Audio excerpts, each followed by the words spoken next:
Everyone knows this franchise, regardless of what era of games you first started playing, or if you're either a casual or hardcore fan. A franchise that has brought us memories, good or bad, for the past 30 plus years. Of course, this franchise has never been perfect throughout its entire run, but it at least has endured to still be around for this long. And this is the Need for Speed Iceberg. You may have already seen other Need for Speed Iceberg videos from other people, incluyendo si fue en otro lenguaje. For this video, I'm going to be using an iceberg that I made myself. It includes topics that were covered in other iceberg videos, but it also includes topics that no other iceberg video, to my knowledge at least, has covered. Whenever you're watching this video, keep in mind that this iceberg video is as recent as Need for Speed Unbound still being the most recent mainline game. In case if you don't know how these types of videos work, you have an iceberg that has multiple topics and multiple layers. And it starts from the top with topics that anyone and everyone can easily understand and recognize. And then it will start to go down to topics that are less known, obscure, or dark pieces of information that not everybody knows to nobody knowing about them. Before I continue on with the video, I just want to quickly mention in advance to apologize for any mistakes or misinformation that I might be sharing in this video. Feel free to correct me if you encounter to those instances. And if there are any other topics that I didn't mention in this iceberg video, feel free to include them in the comments and describe what they are as well. With that out of the way, enjoy the video, like and subscribe.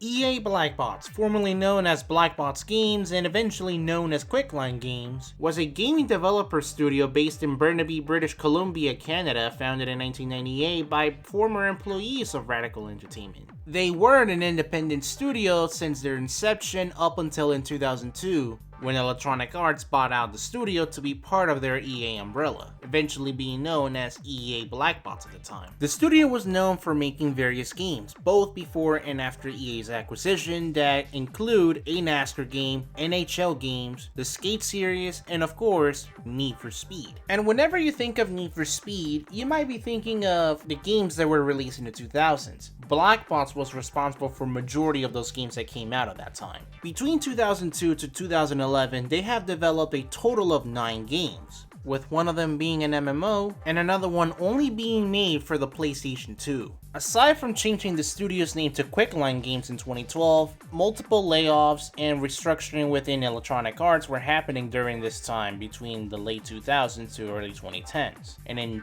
early 2013, the studio will go away.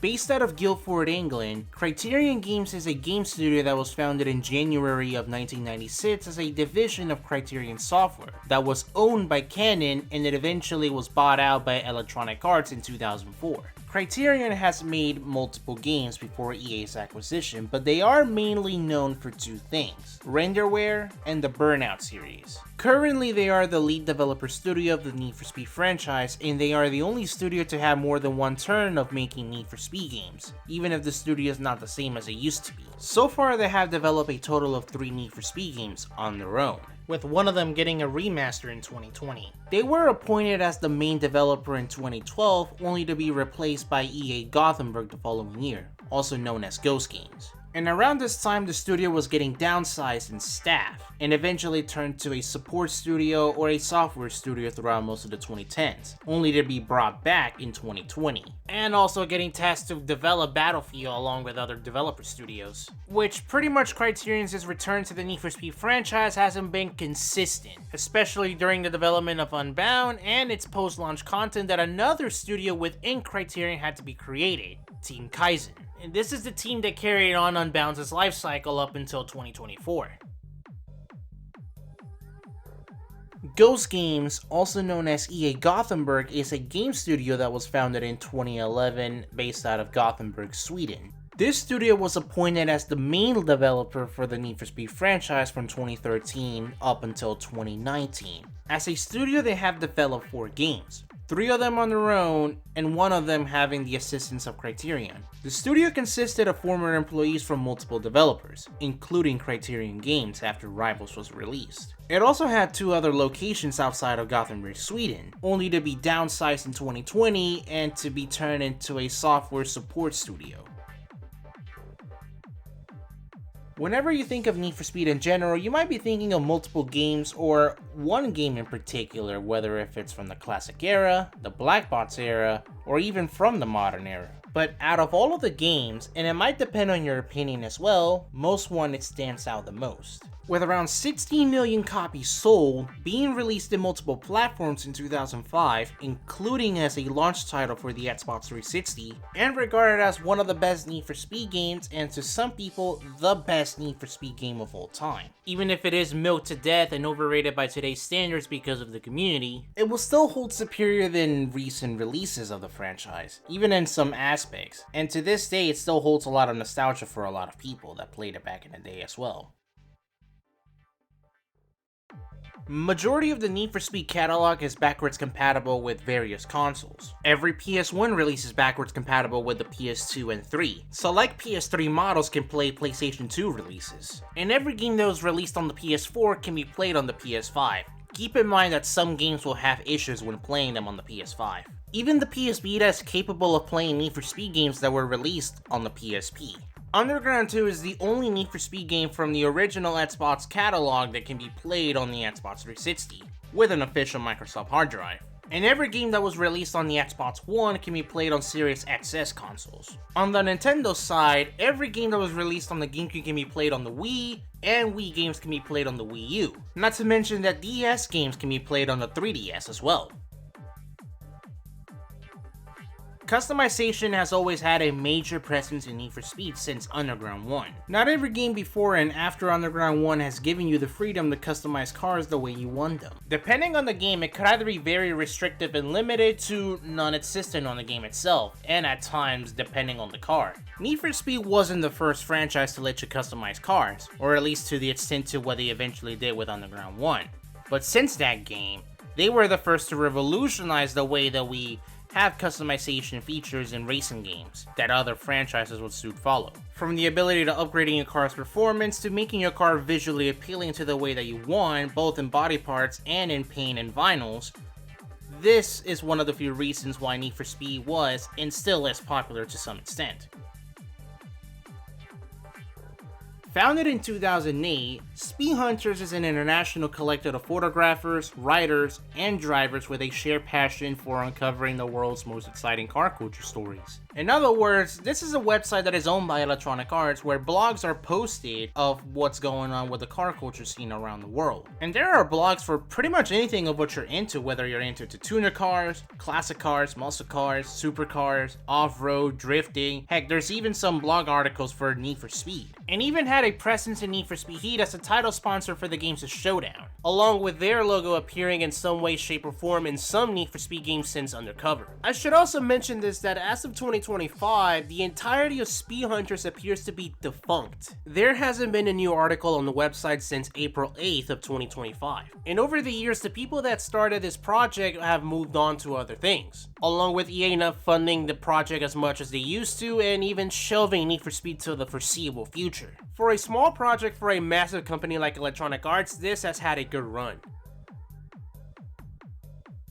Customization may have a big presence in the franchise, but police has always had a bigger presence, in some way, shape, or form. And they have nearly appeared in every Need for Speed game that has ever been released. And depending what game you're playing, they can either be incompetent, challenging, or ruthless. And of course, they can be notorious for rubber banding, regardless of what you're driving or how fast you have upgraded your car to be. The games in question where you're not gonna find the police at all are the Shift series, Pro Street, the Underground Duology, and Need for Speed 2.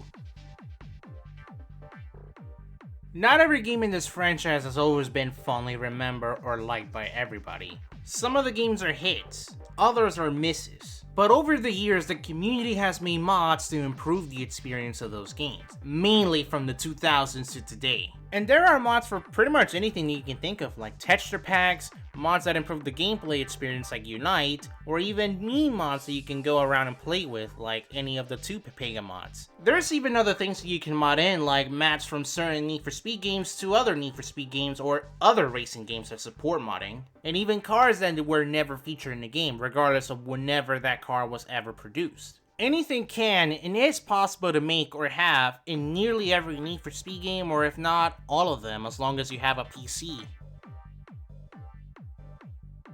There has been a lot of iconic cars throughout this entire franchise. Whether they are seen in the game's cover, seen on trailers and promotional materials, or even integral to the story, whether if it's a side character to a main character's car.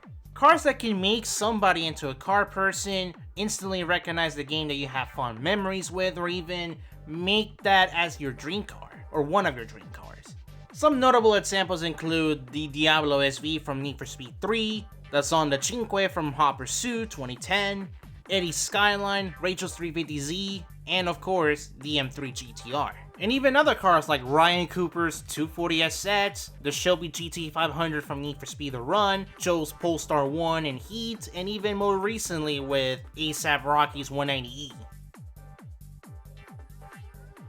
Iconic cars are remembered for their history and popularity behind them. OP cars are remembered for dominance and winning, as long as you know what you're doing to them. Every game, or most of them, will have at least one car that's gonna be better than others, even if you don't think that they are going to be. Some will take advantage, others will just do their own thing, but here are a few examples of them. The 911 RSR that has been a good choice since 2015, and even still is one of the most overpowered cars in Unbound. And speaking of Unbound, depending on the class and depending on the discipline, there will always be at least one car that's going to be overpowered, like the Koenigsegg Regera and the Lotus Evija. Both the C6 Corvette and 3rd Gen Viper are perfect when going up against a certain someone in Need for Speed Carbon in a canyon duel in the first corner, after a few restarts. While those cars will tend to rely on performance upgrades to reach that potential, other games that don't feature performance upgrades have cars that can be reached to that potential if you know how to drive them. Like in Hot Pursuit 2010 with the Mazda RX-8, the SL65 AMG, the Viper SRT10 ACR, and even the McLaren F1 Koenigsegg CCX and the Apollo S.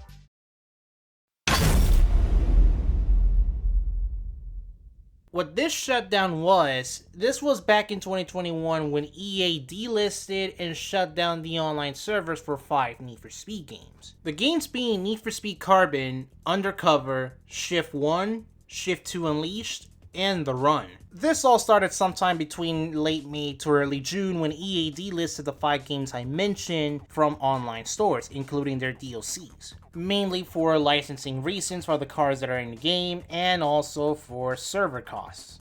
And the servers were kept up until August 31st, the franchise's 27th anniversary.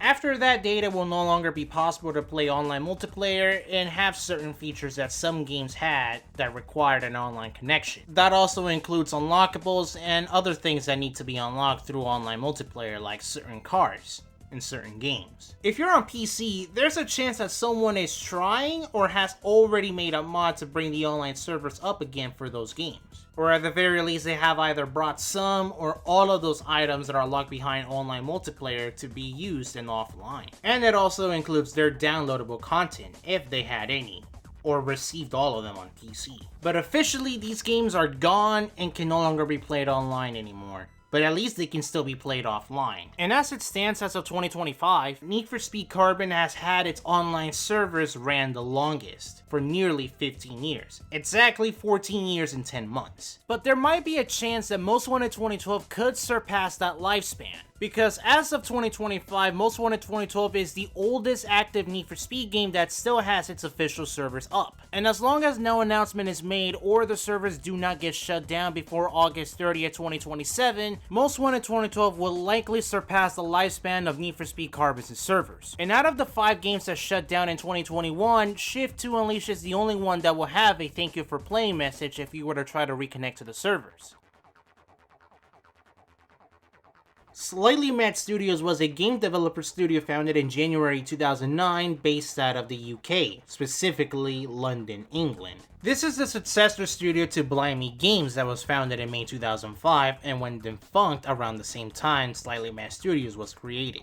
The studio has only made 2 games for the Need for Speed franchise, obviously being the Shift series. After Shift 2 Unleashed, SMS went on to create other games for other studios, more notably the Project Cars series, and of course, you know, this game that shouldn't be talked about.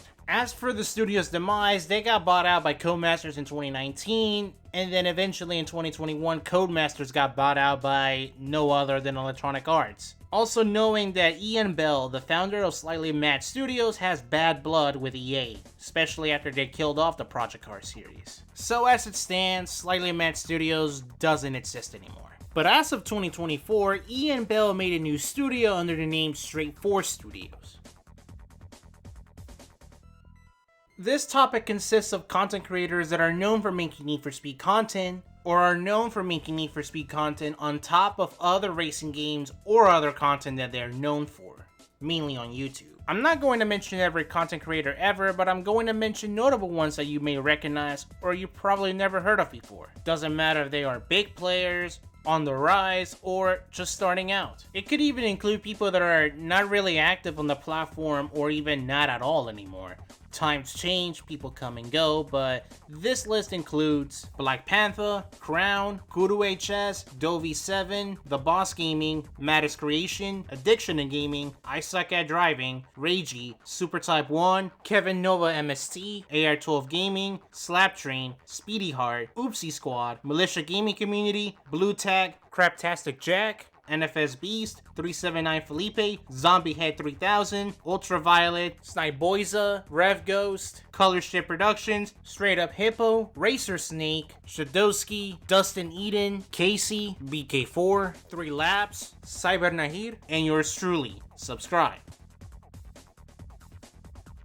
Out of all the Need for Speed games that feature police, most of them have busted cutscenes. Majority of the games have busted cutscenes that were created in-game, the Need for Speed being the only game to have live-action busted cutscenes, and the few games that do not feature the busted cutscene at all, other than the busted screen. And for the games that have in-game busted cutscenes, they range from a simple scene that plays every time when you get busted, or, depending on the circumstance and at random, different cutscenes will play, some being aggressive than others.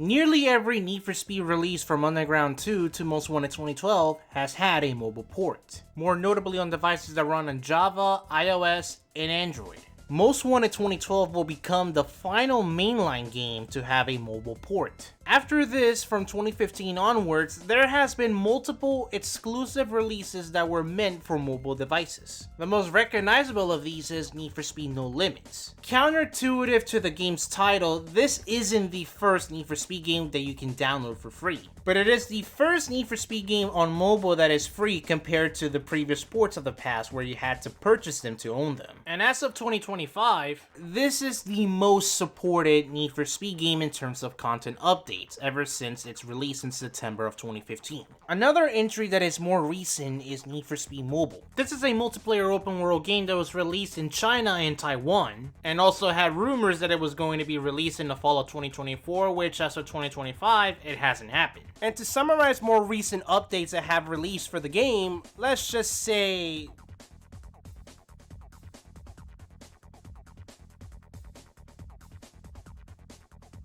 graphics have changed over time throughout years and throughout multiple console generations. Need for Speed Unbound, however, has a different style of graphics that no other game in this franchise has. While Need for Speed Nitro was the first to go for a different style of graphics, Unbound has got off a lot of mixed reception for its graphics ever since its reveal in 2022. The game uses cel shading, which is a technique in computer graphics to give 3D objects a 2D cartoon animated looking appearance. Examples of games that use this art style include Jet Set Radio, Persona 5, the Borderlands series, and Automodelista. Unlike Automodelista, which is the only racing game to fully utilize this art style, Unbound is the opposite to it. Cel shading is mainly seen in character models and special effects in gameplay and cutscenes. While it does give the game its own unique identity, it would have been better if Criterion never had more development time to fully commit to this art style for everything. We have played with multiple playable protagonists since Underground 1, and some of these protagonists have actual names, those being Ryan Cooper in Need for Speed Pro Street, Jack Ruark in Need for Speed The Run and Matt, Zephyr and Fade in Need for Speed Rivals, Tyler Morgan, Sean McAllister, and Jessica Miller in Need for Speed Payback. Underground Duology, Most Wanted Carbon, and its Own the City counterpart, Undercover, 2015, Heat, and Unbound all follow the same name of the character, just being referred as the player. All of the named protagonists have a speaking role, except for Ryan Cooper. And all of the player characters do not have a speaking role aside from Heat and Unbound. Regardless of what character model or gender that you choose, they will be able to speak in the game, mainly in the cutscenes. And all of the character models will have the same exact voice, no matter how they look like, whether if it's preset or customized to how you made them look. But out of the two voices that you can have in Unbound, you are allowed to tune their voice and how they will sound. Online and Need for Speed games have been a thing since the classic era, where it's just typically a multiplayer mode where you can go and play against different people from around the world in different game modes, depending what was offered. But there are some Need for Speed games where an online connection is required to even play the game. Those being Need for Speed World, 2015, Edge, and more recently with Need for Speed Mobile. Need for Speed World, Edge, and Mobile are and have been free MMO games. While Mobile and Edge are mainly made for a very specific market, Need for Speed World has been made for the masses to be downloaded for free. Microtransactions aside, this was the best game that you can download for free back in the day from 2010 to 2015. And I say up to 2015 because that was when the servers were shut down, as well as the game being delisted to be downloaded. After its shutdown, the community has brought the game back to be playable again. Not just to be playable in its own private servers, but also to be downloaded again. And speaking of 2015, the future is uncertain for Need for Speed 2015. You can say Rivals requires an internet connection, but you can actually play the game offline. 2015, on the other hand, a game that really shouldn't have been always online is in the brink in terms of, will EA ever give out an offline patch to the game to be playable, or we have to wait for the community to bring it back through private servers, or make an unofficial offline patch. Saying this given how another game from another franchise from a certain publisher turned out. Regardless, if we never end up getting an official offline patch for 2015, at least we'll have the community to take care of it for the PC version. And to quickly describe Edge and Mobile, Edge is basically what Need for Speed World is. Unlike using Palmon and Rockport as a combined map, it uses its own updated version of Review County. The game was available since 2017, but its servers have been officially shut down since 2019 for South Korea and in 2022 for China. And like Need for Speed World, there is a dedicated project that allows the game to live on past its server shutdown with Project Verge. And Need for Speed Edge also had a mobile port that just basically was the same as what Need for Speed No Limits is. Need for Speed Mobile uses its own futuristic version of Palm City. And overall, both games are the current MMO Need for Speed games that you can download if you are living in the Asian continent or you use a VPN. Various manufacturers have appeared in the franchise. Some came and went, others have appeared more than others. Some manufacturers have been absent for multiple games and others for various reasons. Toyota is one of the most known of these. Since 2017, Toyota hasn't appeared in not just Need for Speed but in nearly every racing game. Mostly on racing games that do not fully center on motorsports or professional auto racing as its theme.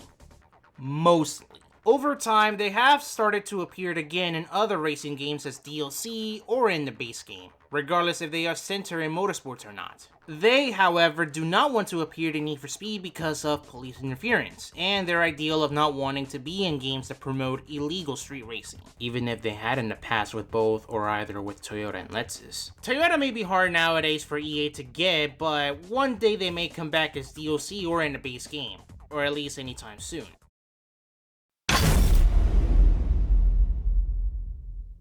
Need for Speed is a franchise that is synonymous with video games. But over the years, there have been a few pieces of media that are not meant for gaming, mainly two in particular. Those being the Need for Speed movie and Takedown. The movie was released in March of 2014, around the time of the franchise's 20th anniversary. To summarize the plot of the movie, it's about a street racer and mechanic by the name of Toby Marshall, played by Aaron Paul.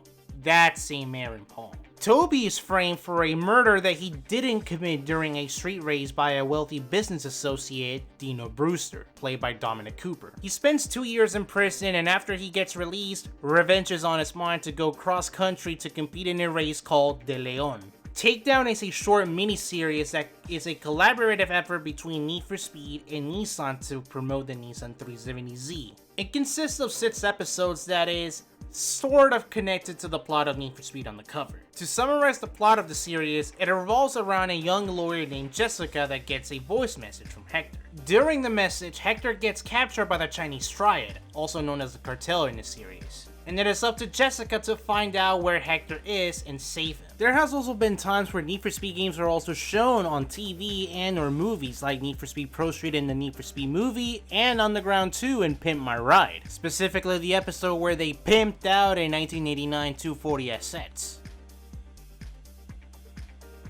Pursuit tech are weapons or tactics that police and racers use against each other to either escape and defend or take down and arrest. The utilization of pursuit tech goes as far back as Need for Speed 3 Hot Pursuit, the first game that allowed you to play as a cop. High Stakes and Hot Pursuit 2 would allow you to play as a cop as well, and they also had pursuit tech in their own ways. Before Hot Pursuit 2010 came onto the scene, police tactics mainly consisted of spike strips, roadblocks, and helicopter support. Once Hot Pursuit 2010 came out, not only it brought back pursuit tech that you can utilize at your disposal as a cop, but it also brought pursuit tech that you can utilize as a racer to defend yourself, and to even take advantage of the competition. The most recent Need for Speed game today that has pursuit tech in terms of items like EMP, ESF, jammers, turbos, spike strips, anything that you can use at your own disposal is Need for Speed Rivals. More recent entries like Need for Speed Heat and Unbound has auxiliaries, which are pursuit tech, but not really at the same time in terms of comparing it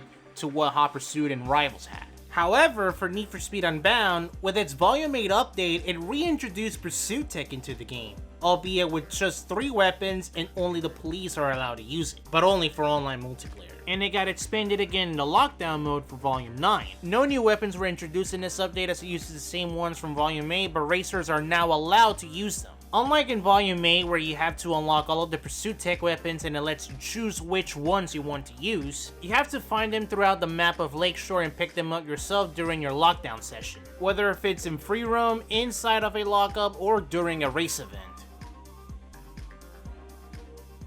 In the year 2000, Need for Speed Porsche Unleashed was released. This is the only Need for Speed game in the franchise that revolves on one manufacturer. But also, something else was started in that year, and that was the exclusivity deal that both Porsche and Electronic Arts had with each other.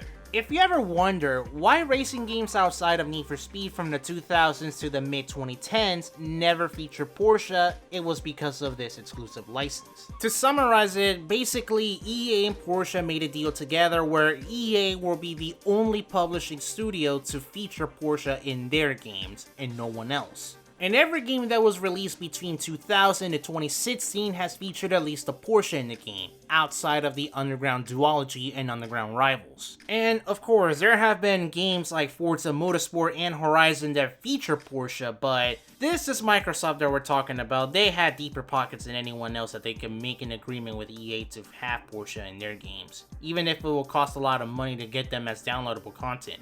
Or even be fortunate enough to even drive at least one model outside of Forza or Need for Speed, like the 911 GT3 RSR that you can find in Race Driver Grid. This exclusive license is also the reason that gave Gambala and Roof a spotlight in the racing game genre, in games like Midnight Club 3, Test Drive Unlimited 2, and the Gran Turismo series. The exclusive license has been expired since 2016. After the year, every game developer and publisher was able to feature Porsche in their games without having EA as an obstacle, which in turn made Gambala and Roof to become more rare and scarce to be featured in racing games today.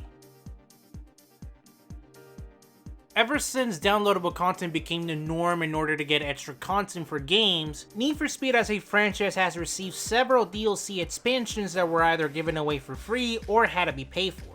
Here are a few notable ones. The various volume packs that had came out for Need for Speed Unbound between 2023 to 2024, which not only included new cars and new playlists, but it also included other things like 2 new game modes, being Hot Pursuit mode and Lockdown. While the updates were given away for free, but some cars and some cosmetic items had to be paid for, which either could be through the catch-up packs or had to be obtained through the Speed Pass of each individual volume. the black market from Need for Speed Heat. No, it's not that kind of black market that you might be thinking of, but what it is basically you have 2 cars with 6 contracts each and has challenges for you to complete. The 2 cars that are included in this DLC include the Aston Martin DB11 Volante and the McLaren F1. One thing that should be noted about this DLC is that the DB11 Volante is given away for free while the McLaren F1 has to be paid for. The Speedcross DLC for Payback, which basically serves as a story expansion for the game for one of the main characters, specifically Sean Mac McAllister. To summarize, Speedcross is a new discipline that focuses on scoring as many points as possible through a closed circuit, which involves doing jumps, drift zones, speed traps, and smashing through objects. And the main objective for Mac is to basically become the Speedcross champion in defeating the Barracuda, the reigning champion, with a Mini Cooper JCW Countryman. The Legends update for Need for Speed 2015 saw the return of the main antagonist from Underground 1, Eddie, along with a new set of challenges for you to complete. There's a total of 15 challenges, with the final challenge involving you going up against Eddie, and if you defeat Eddie, you'll get to get his car, which is basically the 2015 version of his 2003 Skyline seen in Underground 1. Most Wanted 2012 had various packs that were released throughout the game's lifecycle, but one in particular involves a map expansion, and that was the Terminal Velocity pack. The Terminal Velocity pack saw the introduction of a new area, being Hughes International Airport, which is linked with Interstate 92 via Kazansky Expressway that leads to the 12th exit of the freeway. And so far, this is the only Need for Speed game to officially expand its map area through post-launch content. During Ferrari's long absence between Hot Pursuit 2 to Rivals, they had their own dedicated DLC expansion for Need for Speed Shift, but only for the Xbox 360. This racing series pack included 10 Ferraris along with 46 career events that you can do with these cars. And the reason why Ferraris only made it to the Xbox 360 version is because EA had to make a deal with both Ferrari and Microsoft. Despite appearing in the classic era, Ferrari is very picky when it comes to what games should they be in, especially back then. And besides licensing fees, Microsoft was able to secure the brand to be in Forza Motorsport. And it's not the same vein as to what EA already had with Porsche. And speaking of Porsche, that's also part of the reason as to why they were able to have Ferrari in this version of Need for Speed Shift, in return of featuring the brand in the first 3 Motorsport games that didn't carry over to the 4th. The story of the Most Wanted M3 GTR is very confusing and weird. Of course, you may already know about the lore of the car since Most Wanted in 2005, not to mention its presence in both Carbon and Heat, but it's Unbound that it's kinda confusing here. For starters, the reason why it's in Unbound in single player is because of this final delivery mission. Sup?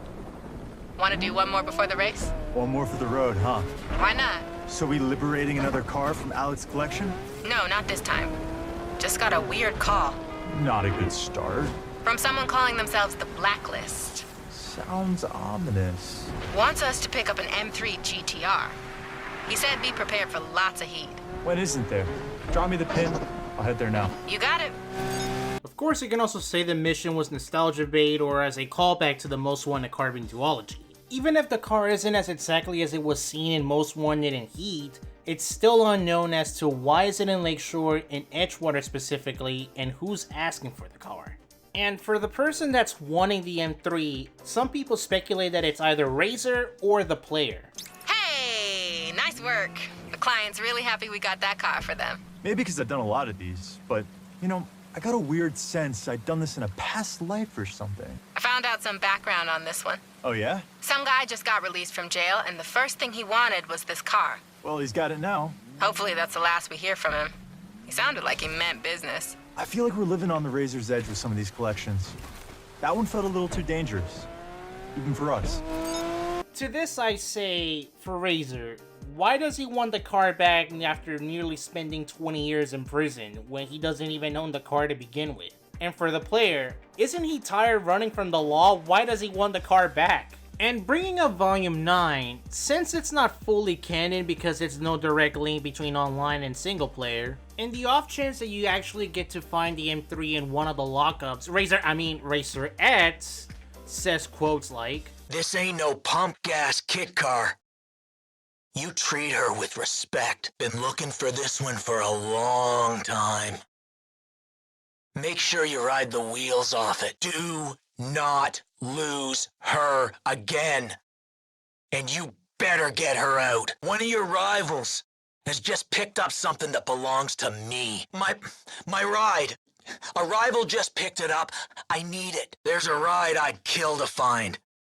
And I've heard a rival has picked it up. It's not evident that he wants the car back, but he does miss it. Especially that it's been some time after Most Wanted, and even had a change of heart throughout the years.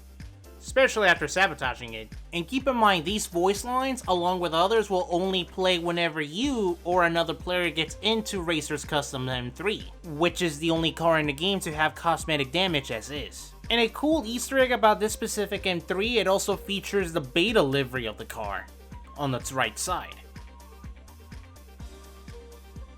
Majority of Need for Speed games have been ported to be released on handheld consoles, some that should never be spoken about. But there are 4 games that truly stand out of all of them, with one of them being exclusive to handheld devices. Those being Underground Rivals, Most Wanted 510, Carbon on the City, and the Nintendo version of Need for Speed The Run. Underground Rivals serves as a spin-off for the Underground duology, only released on the PSP. While it lacks both a story from both games in an open world environment like Underground 2, this is the most straightforward game that I'm going to talk about in this handheld section. To simply put Underground Rivals, you basically got a set of events for you to complete, and there's a total of 24 cars for you to play around with, but it still retains the core element of the Underground series with customization in mind.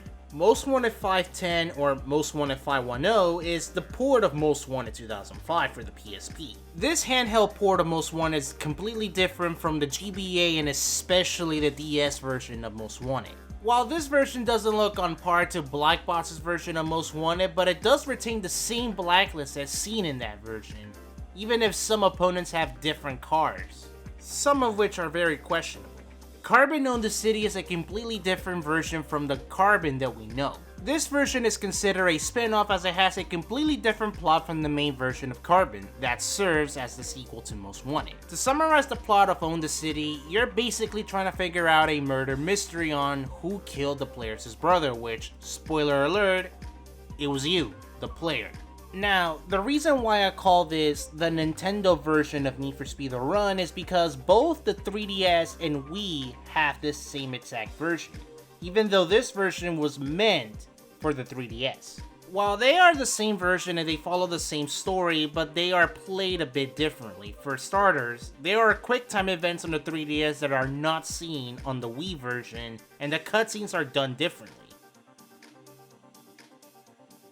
Of course, Need for Speed is a franchise that is known to having internal combustion engine vehicles. Does not matter what layout they have, if they are turbocharged, supercharged, or naturally aspirated. But rarely do you ever see electric cars. That's not to say that no Need for Speed game has ever featured electric cars at all, but there are a few games that do. Both Need for Speed Nitro and Most Wanted 2012 had the Tesla Roadster, the original Tesla Roadster. And now more recently with Need for Speed Unbound having the Porsche Taycan that was released in 2023 and the Lotus Evija that was released in 2024. To an extent, you can also consider the Koenigsegg Regera to be part of this group, but it's not fully electric compared to the 3 cars that I just mentioned, along with any other hybrid vehicles like the Regera. Additionally, Need for Speed Edge also had electric vehicles in its catalog that included both the Tesla Roadster and the Model S. Need for Speed No Limits has also had electric vehicles that were added over time throughout the game's lifecycle, which include the Porsche Taycan, Lotus Evija, Audi S1 e-tron, Rimac Nevera,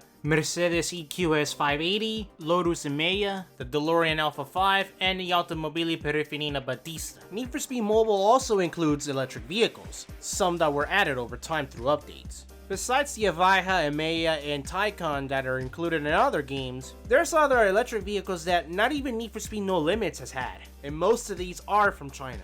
The vehicles include the Audi RS e-tron, the Ford Mustang Mach-E, Hongqi EH7, BYD CL06 GT, Xiaomi SU7, Yangwang U7 and U9, NIO EP9, Xpeng P7, and the Wuling Hongwang Mini EV.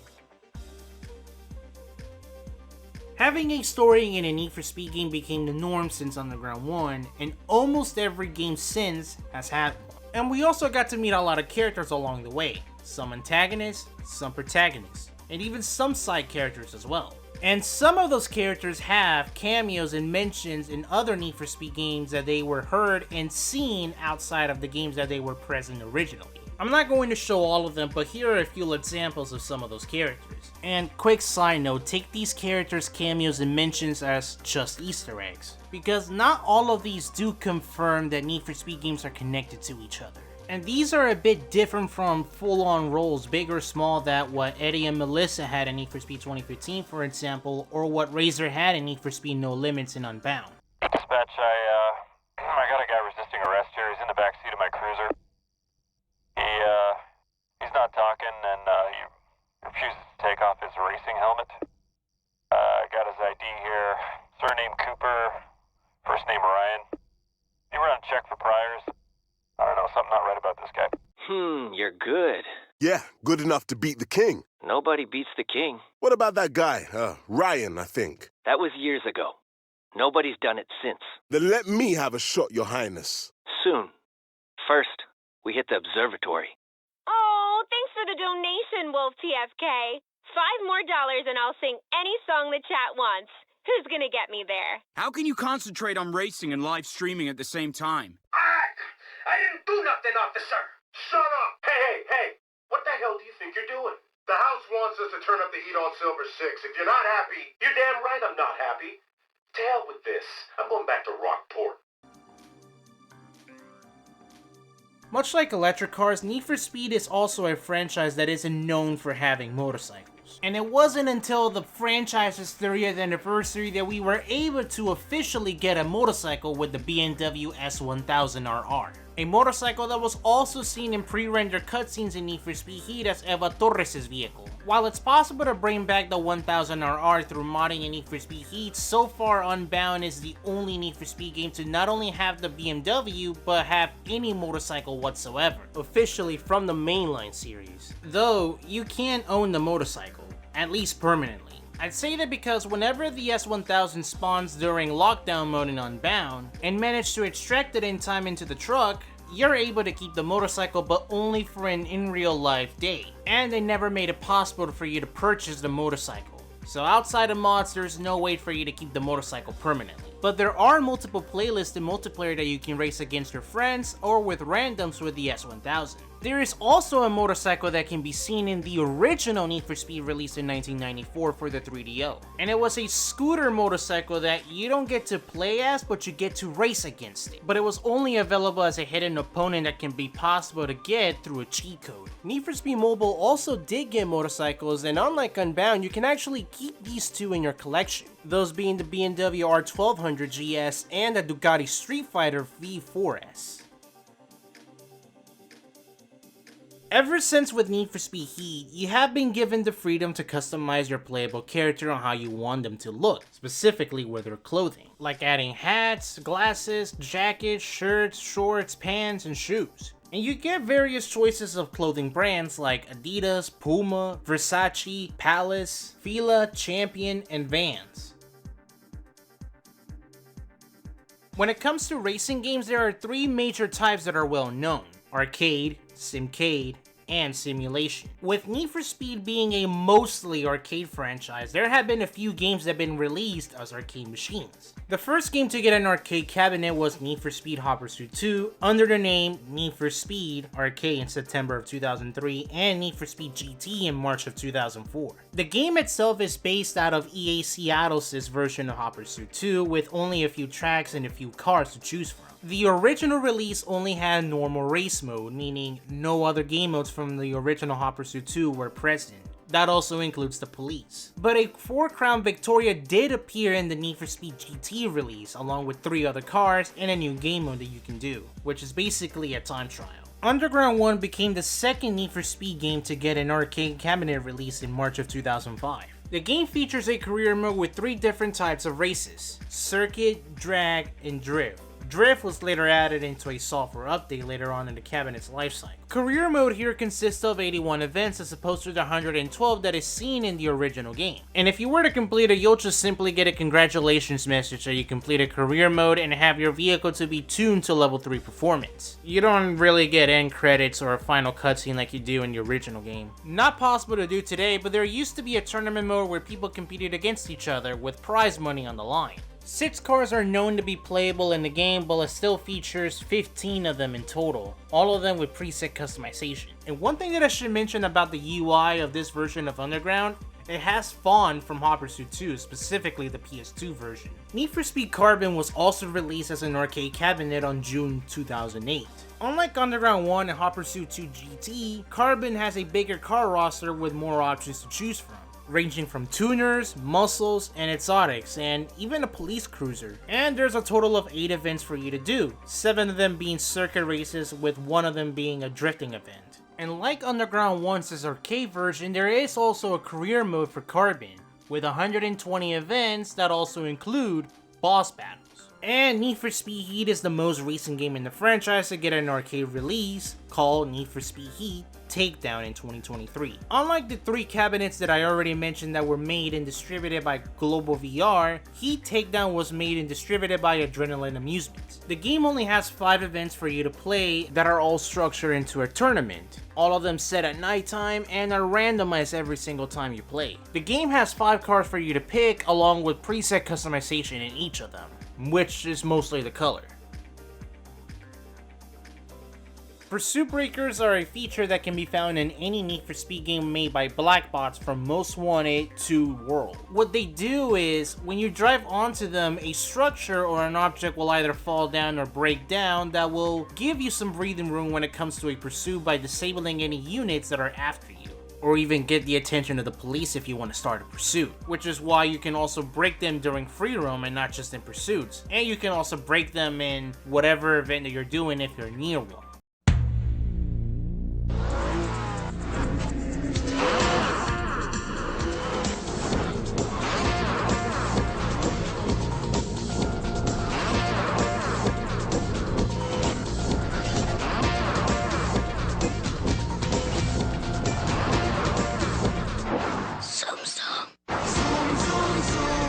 Drive a sports car like no other.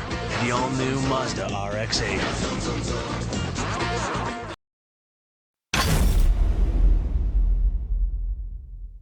Prior to the reveal of Need for Speed Heat in 2019, all of the official Need for Speed social media accounts either unlisted or deleted every single post they have made. Pictures, videos, everything. At first, it seemed as a way to build up, hide, and promote Need for Speed Heat at the time. But over time, on YouTube specifically, they haven't relisted all of the videos they have uploaded. As of the time that I'm recording this, the oldest public video they have on their channel right now is a Cops vs. Trailer video for Need for Speed Rivals. That was uploaded on June 10, 2013. But the channel has videos that date further back than 2013. And to this day, there still isn't a definitive reason as to why they won't relist these videos again on their channel. And it's not just all of the videos they have posted about from Most Wanted 05 to Most Wanted 2012, but also some videos from Need for Speed Rivals, 2015, No Limits, and Payback are still unlisted for one reason or another. Obviously, these videos are not completely lost since they are unlisted, and you can still find them in other places on the internet like the Wiki Fandom, or other YouTube channels that uploaded the same videos that the official channel uploaded from the late 2000s through the early 2010s. That's of course assuming that they haven't either been listed as private, straight up deleted, or haven't been properly archived. But I have compiled a playlist that consists of all of the known unlisted videos that you can watch from the official YouTube channel, to make the search easier, and more videos could be added since these are all of the videos that I was able to find. Various Need for Speed games over the years have had different editions being re-released or released alongside with the normal edition of the game. At first, it served as a way to get extra content long before DLC became the norm of getting extra content, which mainly consisted of extra cars and extra events for you to do. And later on with things like cosmetics, free downloadable content, and exclusive content that you cannot get with the standard edition of the game, at least for a certain amount of time, and sometimes depending on the version of the game. There has also been times where a certain amount of Need for Speed games were bundled together into one package. or bundle with other games. And then there's different editions of certain games that provide you with actual collectibles for you to have if you buy or pre-order a physical version of a game. Things like diecast, notebooks, keychains, you name it, anything that you can wear and have that you cannot get anywhere else. Sometimes depending if it was released everywhere in the world or in some regions. Some things to mention, both Most Wanted and Carbon received collector edition releases, with Most Wanted being labeled as Black Edition. Besides the extra content that they brought, like new cars and extra challenge events that you can do in the challenge series, both of these games gave you a bonus DVD that showed you the behind the scenes and the process of the game being developed. Both Pro Street and Undercover are the only two games to have collector edition upgrades sold digitally and not physically. Porsche Unleashed has a limited edition that was meant to celebrate the 40th anniversary of the Porsche 911 that was released in 2003 exclusively in Germany, and an EA Crew edition of Need for Speed Hot Pursuit that was only given to employees of Criterion that worked on the game. This PC version came included with a special sleeve with a different box art, along with the limited edition content, the SCPD Rebels pack, and a thank you message from the former CEO of EA at the time, John Riccitiello. And additionally, Need for Speed Rivals is the only Need for Speed game to be re-released with all of its downloadable content included in the game. Need for Speed Payback also had a water bottle, a headset, and Tyler Morgan's t-shirt that you can either buy separately or a part of a pre-order bonus. There has been two movements in the Need for Speed franchise that happened over the years, those being created by the community being #CraigItUp and #WeWantNFS. Craig It Up was first originated by a YouTube channel called Rising Ground 3, and the hashtag gained traction thanks to the help of Black Panther to encourage more people to upload and make videos similar to what Rising Ground 3 started. With the name being based off Craig Sullivan, the former creative director of Need for Speed at the time, the intent of the hashtag was mainly seen as a meme, basically making fun of Sullivan's vision of the franchise and how broken Need for Speed Rivals was at the time. And some people also use the hashtag to express their opinions on how they feel about Need for Speed and what should EA do to make it better. You can say that this movement is part of the reason as to having the underground tuner culture scene again from Need for Speed 2015 to present day. We Want NFS is a movement created by Core Motive that basically serves as what Craig It Up used to be, just without being centered around memes. The reason how this started is because of EA shifting Criterion from Need for Speed to work on Battlefield. And this movement was to show that there's a community that still wants Need for Speed games. And whether or not this really took effect, that's really debatable too. I don't think it did. At least not substantially, since as of 2025, Criterion is still helping out making the next Battlefield game. And EA dismantling Codemasters like what they did with Black Box and Ghost Games instead of tasking them to either make or help out Criterion making the next Need for Speed game. Which in turn EA is starting to care less and less more about racing games than ever before. There has been cars from various Need for Speed games that were built in real life. Some that were built in real life by individuals and posted on social media for their love of the franchise and or the game that they built the car from, and some that were built by Electronic Arts in collaboration with other people or by groups to use for promotional material. And some of these builds may look accurate or inaccurate to what they look like in game, which depends on whom built the car depending on what they could find and get. I'm not going to mention literally every person that has created a replica of a Need for Speed car in real life, but I will mention some of the cars that were replicated by some people and by some groups, of course. The most common of these is the M3 GTR from Most Wanted that were built in the past or currently being built right now from people like Andrei Klebleyev, Black Panther, and Danny Z. And even the unthinkable happened in late 2024 when Need for Speed and BMW collabed to make the Most Wanted M3 into a reality, by getting an actual M3 GTR wrapped in the iconic livery to celebrate the franchise's 30th anniversary. Eddie Skyline from Need for Speed Underground 1 that was a collaboration between EA and Craig Lieberman. There is also an Eddie Skyline in Russia that's supposed to replicate its 2015 variant, but unfortunately I can't identify whom is the owner of the car. Cross's C6 Corvette that was built by Andrei Klebleyev, the 2005 Most Wanted variant. And even a collaboration between E8 and A$AP Rocky to turn his car that's seen in Unbound in real life. An honorable mention goes to a man by the name of Adam Bao, co-founder of the company Illum Aesthetic. He made a replica of Ryan Cooper's 240 SX that was seen in Need for Speed Pro Street.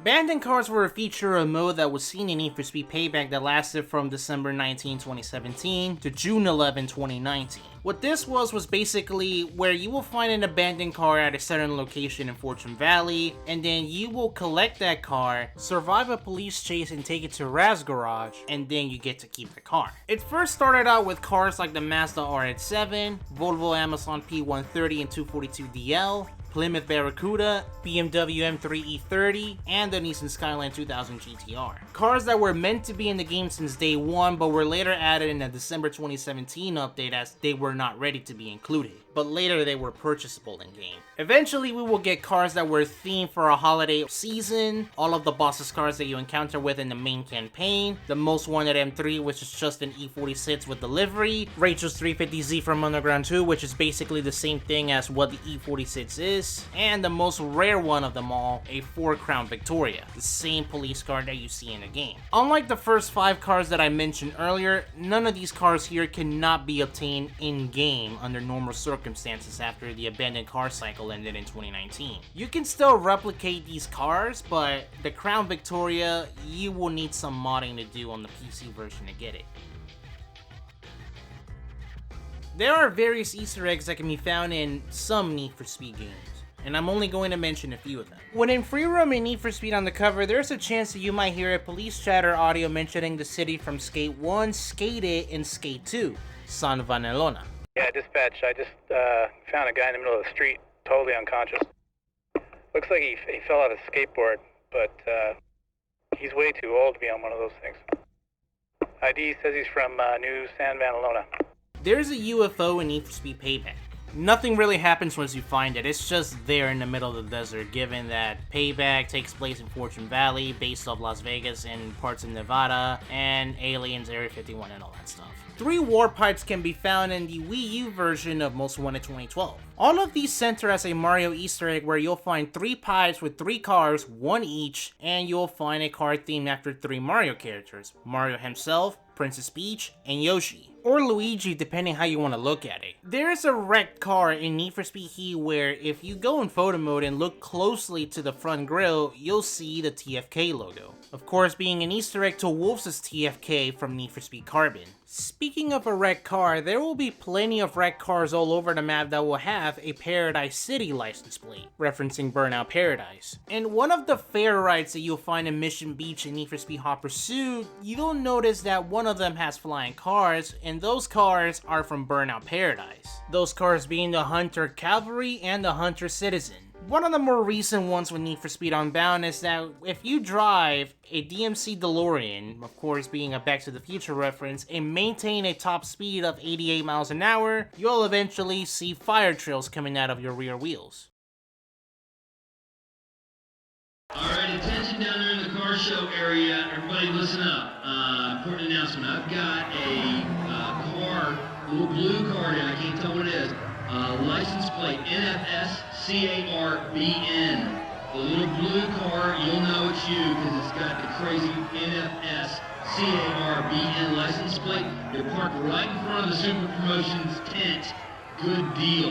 Now you gotta move it. If you don't move it, somebody's gonna move it for you. Get down there right away, please. Thank you. Hey y'all, I also came here to make an announcement about that Supra as well. Whomever is the owner of that car, you better get it out of the way before it gets towed away, but what I wanted to say was that what was said earlier, it was all an Easter egg. This doesn't confirm that Carbon and Pro Street are connected, or let alone Pro Street is connected to any other Black Box Need for Speed game set in fictional locations to Pro Street's real world locations. That is just a simple reference to the car that appeared on the prologue of the previous game from the previous year. That's all it is. And yeah, that is just basically what I wanted to say, and just enjoy the rest of your day. And whoever is the owner again, you better get your Supra before we take it from you. Autoscope is a feature that was seen from Need for Speed Carbon to Need for Speed Nitro. What Autoscope allowed you to do, it gave you the freedom to make alterations to certain body parts like your bumpers, side skirts, and your rims. Essentially shaping those body parts and making them look the way that you want them to look. While it's mainly done for looks and aesthetics in Need for Speed Carbon, Undercover, and Nitro, and even Pro Street, but in Pro Street it does actually serve a purpose, in terms of center of gravity and aerodynamics. If you were to mod one of the Black Box games, specifically Carbon on PC, you'll be able to make stuff like this. Doesn't matter if you're like Bozuzoku or you're just doing it for the memes. RTR, Ready to Rock, is an American company that designs, develops, and manufactures performance and cosmetic parts or vehicle packages for various Ford models. RTR has been part of Need for Speed since Shift 2 Unleashed, and since 2015 we've been able to apply RTR parts into our cars, specifically Mustangs. But since 2015 we've been able to not just put RTR wheels in Mustangs but also in any car. And it also includes Need for Speed Payback, which in that game, one of the antagonists, Natalia Nova, has RTR wheels in her Pagani Huayra BC. Something that's not supposed to match at all given that RTR is meant for Fords. And to some people, it makes the car more displeasing to look at than it already is. And whether this was intentional or not from Ghost, this does not fit at all. In both Need for Speed Heated and Unbound, RTR wheels became more exclusive to Ford vehicles. Hence why the rim count is different in most vehicles than some Ford models. And it's not just Mustangs that get to have the rims, other Ford models can have them as well depending on the game. Besides the Dark Horse Mustang and Unbound, since they didn't carry over the same RTR wheels that are already in the game into the car.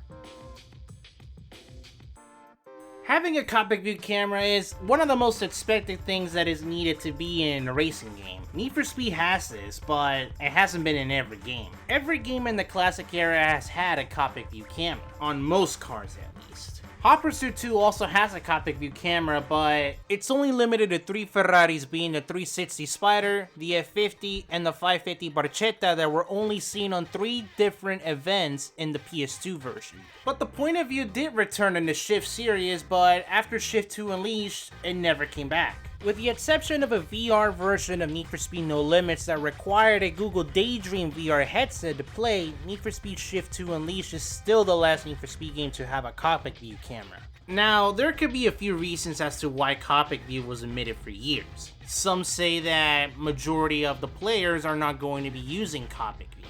Another could be because developers don't have enough time to either model each individual interior for every car, or they just don't have the budget for it, or they just simply don't want to do it. This is a Battle Machine Mazda RX-7 that was first introduced in Need for Speed Pro Street. But the car was never seen in that game in any way, shape, or form. Not as a racer, not as a background car, and not even as something that you can easily recreate in the game itself, without modding of course. Which is ironic considering that this RX-7 was utilized for a majority of the marketing and promotion for Pro Street at the time. And it was also seen in the game's beta and in some trailers as well. However, officially, the car was seen in other Need for Speed games. 3 of them to be specific, being Need for Speed Undercover, Need for Speed World, and Need for Speed The Run. If you have the Challenge Series expansion for Need for Speed Undercover, you can actually unlock the Battle Machine RX-7 by completing 30 street tier events. For Need for Speed World, it was first released on April 19, 2011 through Speed Boost, which is the game's virtual currency that you get by purchasing it with real money that you use to buy cars, car slots, and car packs. But then it became available in October of the same year that you can purchase it with cash, which is the in-game currency that you earn through normal gameplay. And you could only purchase it if you were a driver level 22 or above, and it was only available up until August 22nd of 2012. One thing that should be mentioned about its livery in Need for Speed World is that the stickers that are seen on the left and right side of the car are pushed down a little from where they're normally supposed to be. In Need for Speed The Run, the RX-7 had to be unlocked by beating 15 multiplayer objectives in the Underground playlist, something that can no longer be possible without the servers being down. Assuming you've done this objective or you model your way to get this car, the Battle Machine livery will be under the Time Attack body kit.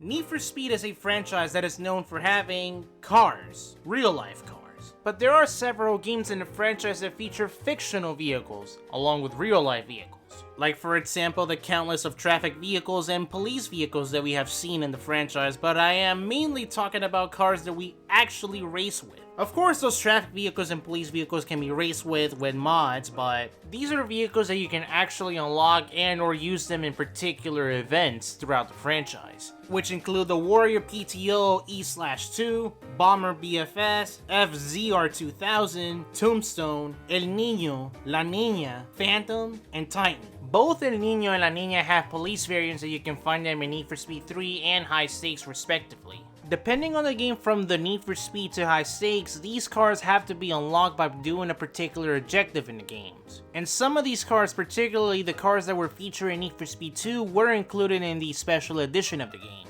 For the games that feature police, some feature nothing but real life vehicles, others feature just only fictional vehicles, and others feature a mix of the two. But some of these allow you to drive these vehicles in some way, shape, or form, without the need of modding. Besides El Niño and La Niña, there are some police vehicles in the PS1 version of Porsche at least that you can drive through chase mode and split screen multiplayer.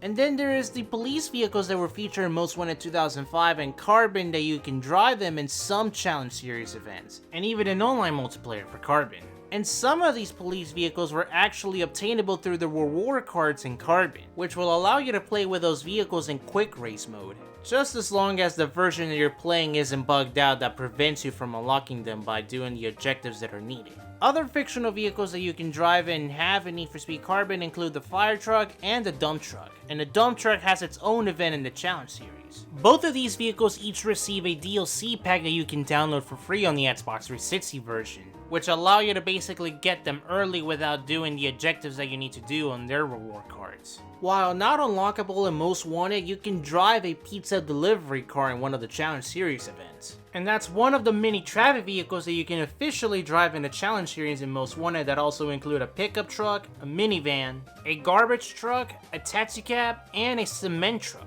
Most Wanted 2012, Payback and He had their own fictionalized version of a SWAT truck or van. Also in Payback, there is a semi-truck called the Mac Attack that you can drive in the mission Double or Nothing. And Need for Speed World has a fictional vehicle that no other game has, that is a Battlefield Heroes SUV. Abbreviated as the BFH SUV, is a V10 powered off-road vehicle that was inspired by Battlefield Heroes. 3 variants of the car were released in 2012, with one of them only being available to French residents. How people in France were able to get this variant of the SUV was through a promotional code from Speed Rabbit Pizza. This was around the time when Most Wanted 2012 was being released, and if people were to order from this particular website, they were able to get a code that allows them to get the SUV in Need for Speed World. And this was a promotion between EA and Speed Rabbit Pizza that lasted for 4 months around that time.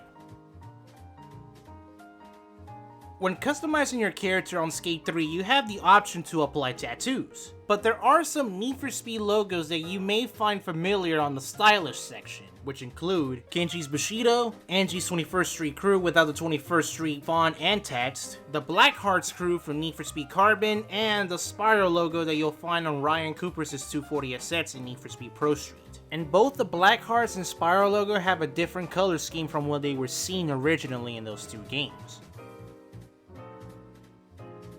You may have seen some diecast cars that resemble to cars that were seen in Need for Speed games, whether if it's on Instagram, Etsy, or AliExpress. But there are several official Need for Speed diecast models that exist, like the various sizes from 164, 124, and 118 scale of the milestone lineup for Need for Speed Undercover, which these have codes with them that you can redeem on the PlayStation 3, Xbox 360, and PC versions of the game that grant you these same cars into the game. There was also a collaboration between EA and Hot Wheels that lasted from 2014 to 2015 for the Need for Speed movie, No Limits, and Need for Speed 2015. These include 164 diecast variants of the Ford Mustang that was seen in the movie, a Pontiac GTO, Koenigsegg Agera R, Lamborghini Sesto Elemento, 2 original Hot Wheels cars being the Time Taxi and the Gazella GT, both cars that were added to No Limits as part of its own Hot Wheels update with special events for you to do to unlock them, and 3 cars that tie into Need for Speed 2015 being a Fairlady Z, an R34 Skyline, and the Viper GTSR. Like Need for Speed No Limits, these variants of these cars are in the game, but instead of being their own separate model, They're available as their own body kit that you can apply to these cars. And you can also find Hot Wheels sponsorship throughout the map of Ventura Bay, whether if it's in billboards, trucks, express vans, and even in top of taxi cabs. And out of all of these cars, only the Ford Mustang that was seen in the Need for Speed movie got a 1/24 scale with Maisto. And another one that is more recent and it's not made by Maisto is the 1/43 scale of the Polestar 1 that you can have with the Collector's Edition of Need for Speed Heat. This is just a made-up term from Need for Speed Most Wanted 2012 that it's similar to a Burnout game. Think of it like Burnout Paradise, where Paradise is the name of the world and Fairhaven is the name of the world for Most Wanted 2012, hence the name Burnout Fairhaven. Some people call it Burnout Paradise too, but calling it Paradise in a game like Most Wanted 2012 on a city that doesn't take place in Paradise City really doesn't make sense to me. Especially knowing that Fairhaven as a city is mainly inspired by Boston, Massachusetts, at least some elements of it. And it's also somewhere where you wouldn't call it paradise compared to anywhere in the state of Florida or Hawaii, for example. And I say that because I don't know if I may count as the person that came up with the term, but if I am, yeah, this is why I call it Burnout Fairhaven. You'll understand later on in the Iceberg what I'm talking about. There are some Need for Speed games that feature the Most Wanted M3 livery in some way, shape, or form. Those being Need for Speed The Run, Most Wanted 2012, No Limits, 2015, and Payback, in which the livery can either be found in another BMW model or in an E46 M3 that's supposed to have a body kit that's meant to resemble the GTR variant. And at times it may also come in with the wrong base color.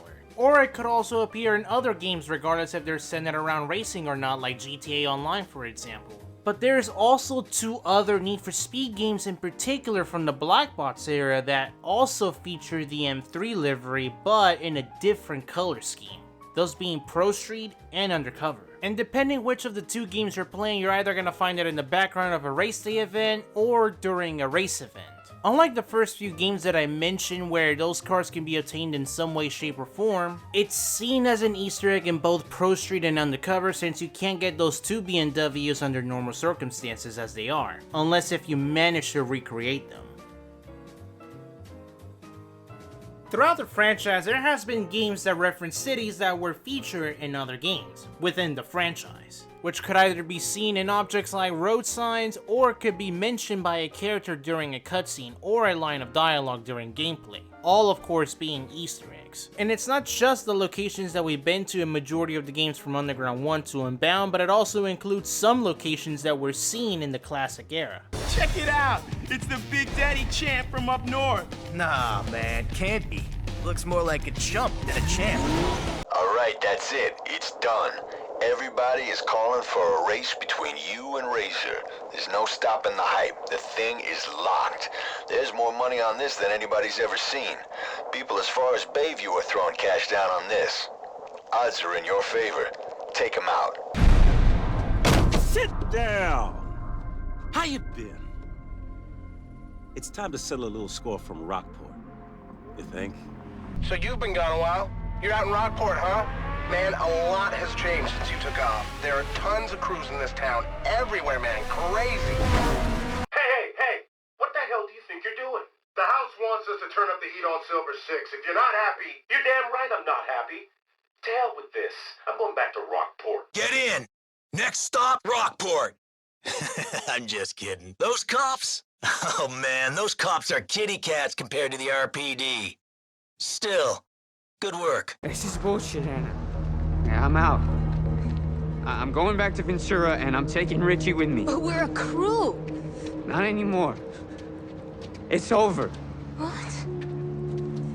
You just gonna walk to Ventura? Yup. You're on your own.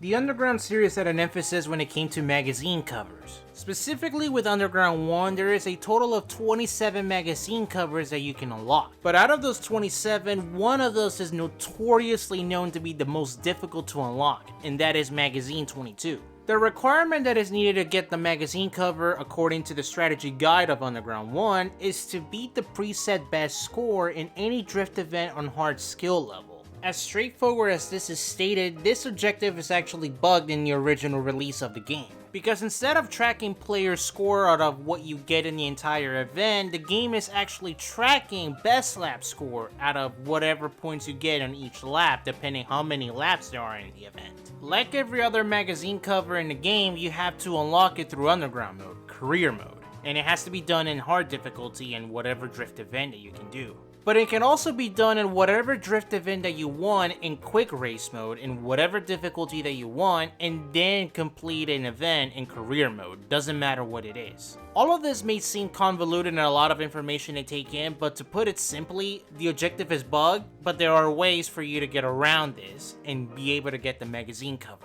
Unless if you were playing the Japanese version of Underground 1 that had you do the actual objective as intended to get the magazine cover.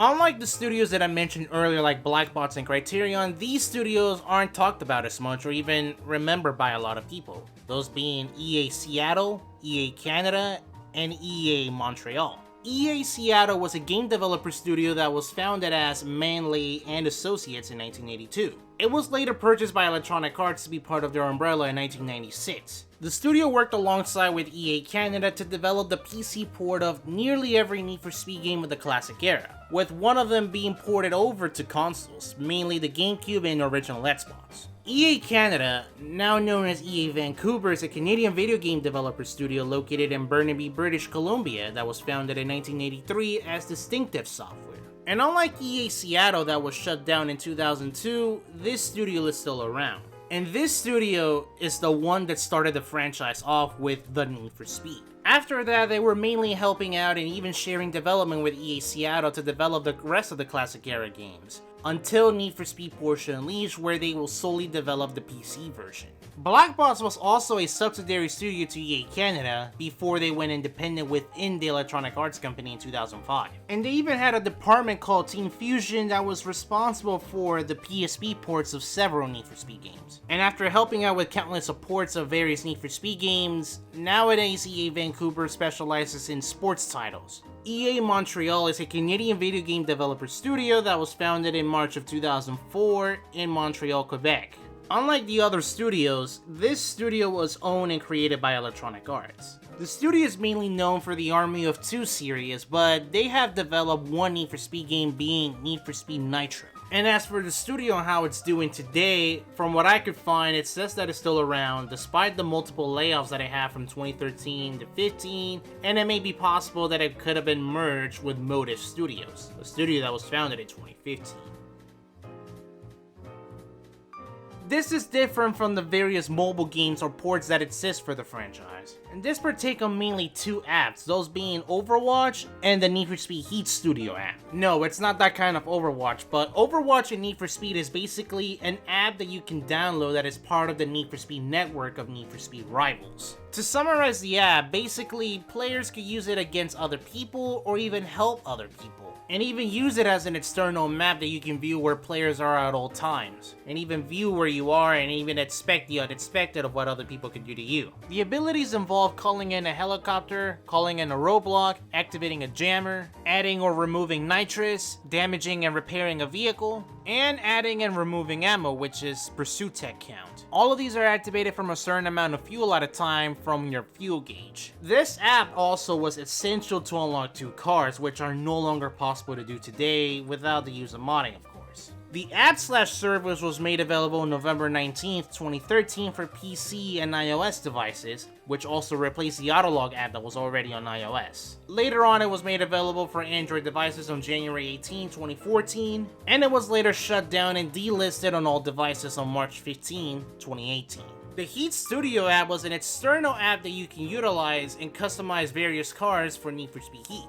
You basically are able to customize cars on your mobile device or your tablet and be able to port them into the game, something that people used to do a lot before the game's release. While customization was limited, it was basically meant as a teaser before the game's launch, building up hype for the game. But you're able to visually customize whatever was possible for all of the cars that were available on the app. And one thing that I should mention about the cars, they were released in various containers, 10 in total, in various dates. And out of those 10 cars, each container had a hidden car that can only be unlocked by racing a gauge in the app. That's done by simply customizing as many cars as needed to unlock them. And the app also had the ability to take pictures and videos of your car and be able to share with your friends or followers. I should also mention that sometime around late 2024 or early 2025, the app was delisted from the app stores, iOS and Android. And later on they shut down the cloud servers that allow you to connect to your EA account, be able to get the cars, customize them, and transfer them into the game.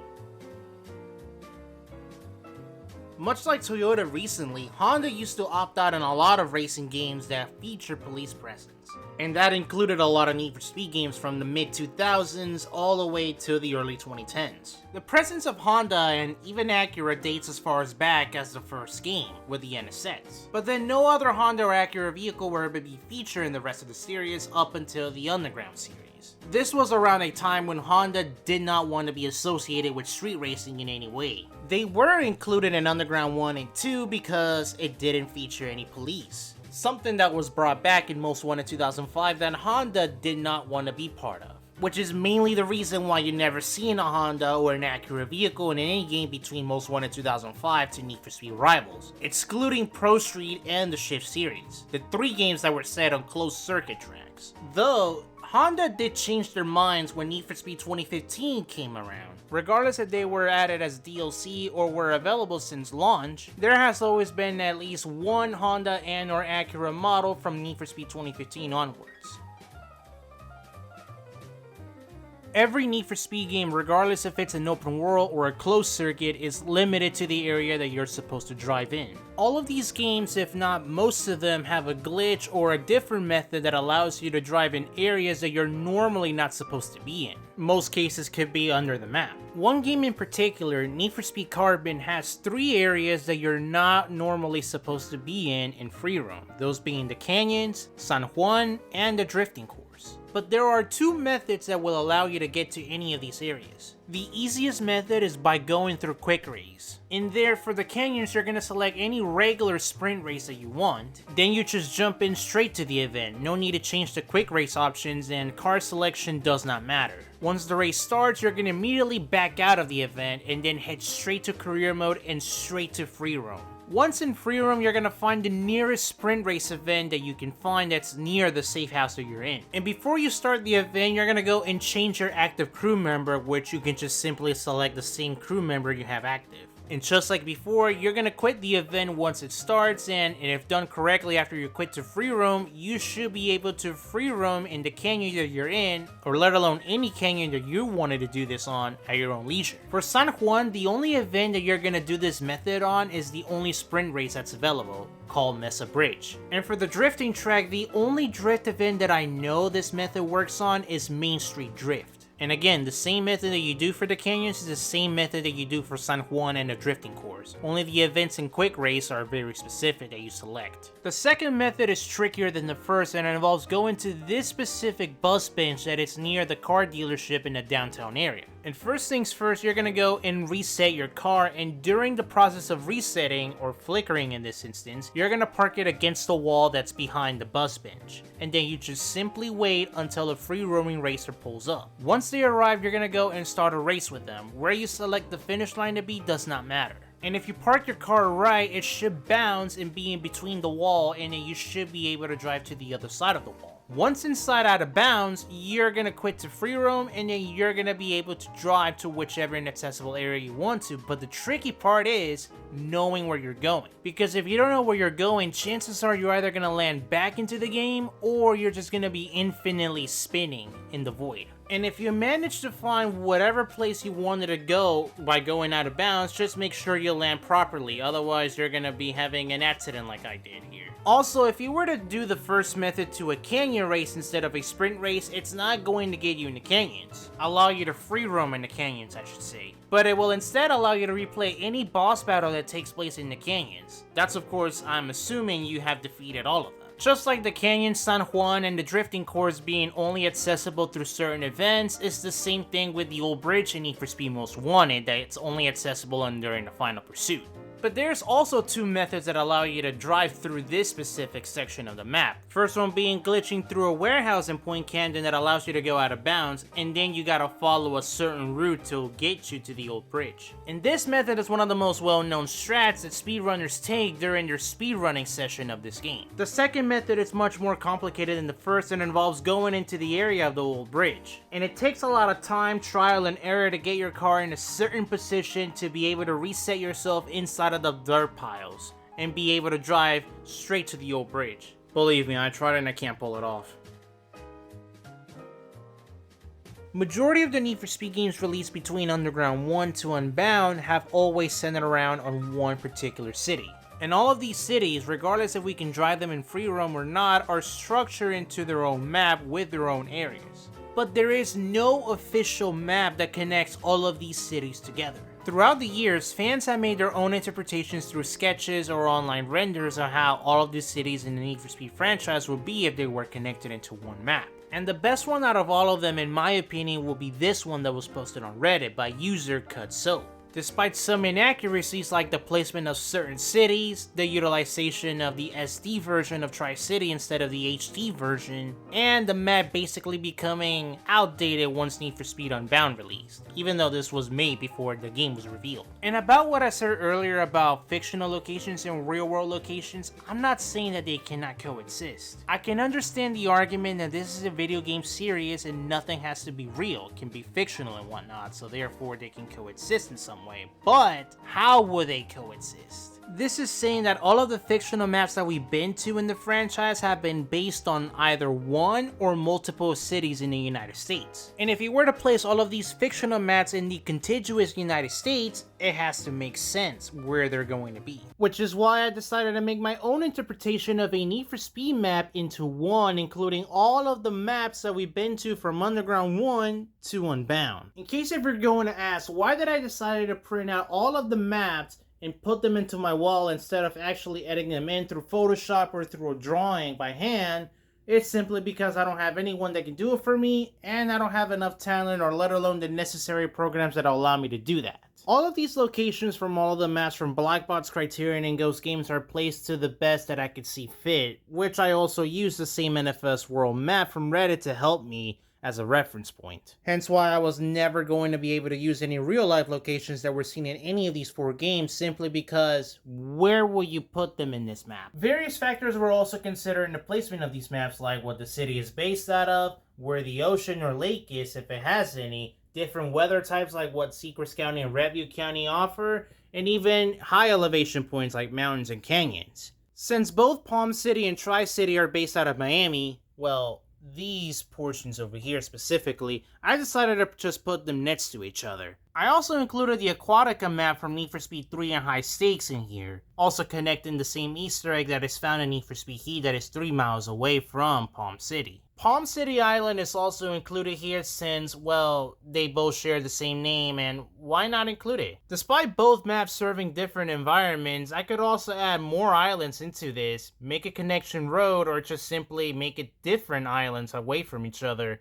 and basically call it its parody version of the Florida Keys called the Palm Keys. Black Ridge is added next to Tri-City simply because, one, I cannot really identify what the city is based out of, no matter how much I try to look it up, and 2, this is the best place I can put it at the moment. Moving on to the west side, we got Bayview at the bottom, and going a bit up north, we got Ventura Bay and Fortune Valley, and up north in that, we got Palma, and up in the top corner, there is Seacrest County along with Olympic City. Since both Bayview and Ventura Bay are based out of the same city, I decided to put Bayview on the bottom and have it connected with the landmass of what it is in the top corner over here to the bottom corner of Ventura Bay. And there could also be another landmass, and right here in the middle, that also connects it to Fortune Valley and along to the side for Ventura Bay. More land and roads will have to be connected with the South Canyon of Palmon that connects it to Ventura Bay and down to the side along with the East Canyon to Fortune Valley. More desert land can be added to also have it connected to Seacrest County, and then some up northern portions and maybe some mountains that allows it to be connected with Olympic City up in the north. For the inaccessible areas that are San Juan, the Drifting Course in Palmon, and Bayview Speedway and Underground 2, this is where I would place them. San Juan could be connected just east of Silverton that has roads connected to the Carbon Canyon. while the drifting course could be somewhere between downtown and Kempton. Bayview Speedway, along with the mini drifting course that's in here, will be placed right over here at the bottom of the map, because when you try to look up all the layouts of the track, it will all link to this area over here. While Lakeshore is perfectly placed where it is since it is based out of Chicago, the issues stem with Redview County. Well, both Secrets and Redview County were a pain to place in this map, especially Redview. What I ended up doing is, since there is a ski resort down on the western portion of Lakeshore, I decided to have it connected to the mountainous regions, the snowy mountainous regions of Redview County. And then there is the northeastern portion of the map that includes Rockport and Fairhaven. Given that Fairhaven is based out of Boston, Massachusetts, it should be on top of Rockport, but here's the thing. It's the water that's down on the bottom of Fairhaven. And of course, I could just simply reshape the maps to see it fit, but I just want to keep the maps as original as possible. So that is why I'm having Fairhaven down on the bottom of Rockport. I know there's more maps of other versions of some games, like Undercover's SSD version, some of the handheld games, or even other mobile games, but they're just basically reskins of other existing maps that you can see here. Only Black Ridge from Need for Speed No Limits made the cut here because it's its own original map. And other maps like the city from Underground Rivals, well, there just isn't much to go off from. For games that utilize the same map like Need for Speed Edge and Mobile utilizing Redview County and Palm City respectively, the best compromise that I can come up with is simply combining the best of the two and making them into one each, respectively. So yeah, this is pretty much the gist of the entire map. It's not perfect. Obviously, this is all taped up into a wall, and the in-betweens of the roads and environments is up to anyone's imagination, including mine. If you are more than skilled enough to be able to put this together despite how I explained it, or even use this as a reference, you're more than welcome to do so. And there could also include editing some of the cities like this one. This map specifically of Ventura Bay that I found on Reddit that I am going to put over here since it is so perfect enough for me not to utilize it, given that there is more expansion to the areas, like including an airport and even a downtown area, something that we should have on the original game to begin with. So yeah, this is pretty much it. On to the next chapter. I'm not gonna lie to you, I'm better at cutting corners than I am at cutting borders.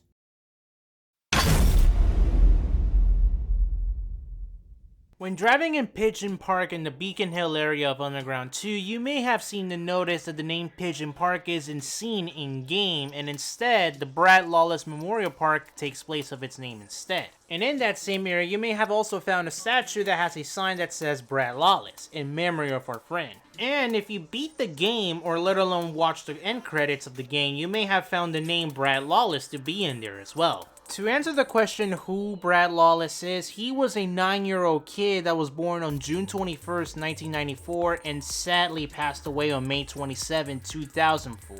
His cause of death was losing his battle against Ewing's sarcoma, also known as bone cancer. Tragedy aside, Bradford was a friend of one of the developers at either Blackbots or EA Sports. Side note, I can't tell you exactly if it's EA Sports or Blackbots, according to the obituary. But at least I can say when Blackbots found out about his passing, it hit them hard to the point that they had to make a memorial to him. Other Need for Speed games like Undercover in 2015 also had small tributes to people that passed away during the development of those games. But they were found on the end credits of those games, and none of them have an actual memorial tribute in-game to what Brad has in Underground 2. Need for Speed is also a franchise to have cheat codes, at least from the classic era to Need for Speed The Run. And these codes depend on what they offer, which could be either unlockables or a set of extra challenges for you to do. Or it could also even be things that can help you in career mode or even in gameplay. When compiling all of the cheat codes together from the Need for Speed to Need for Speed The Run, there is too many to list, so I'm just only going to mention the most interesting ones.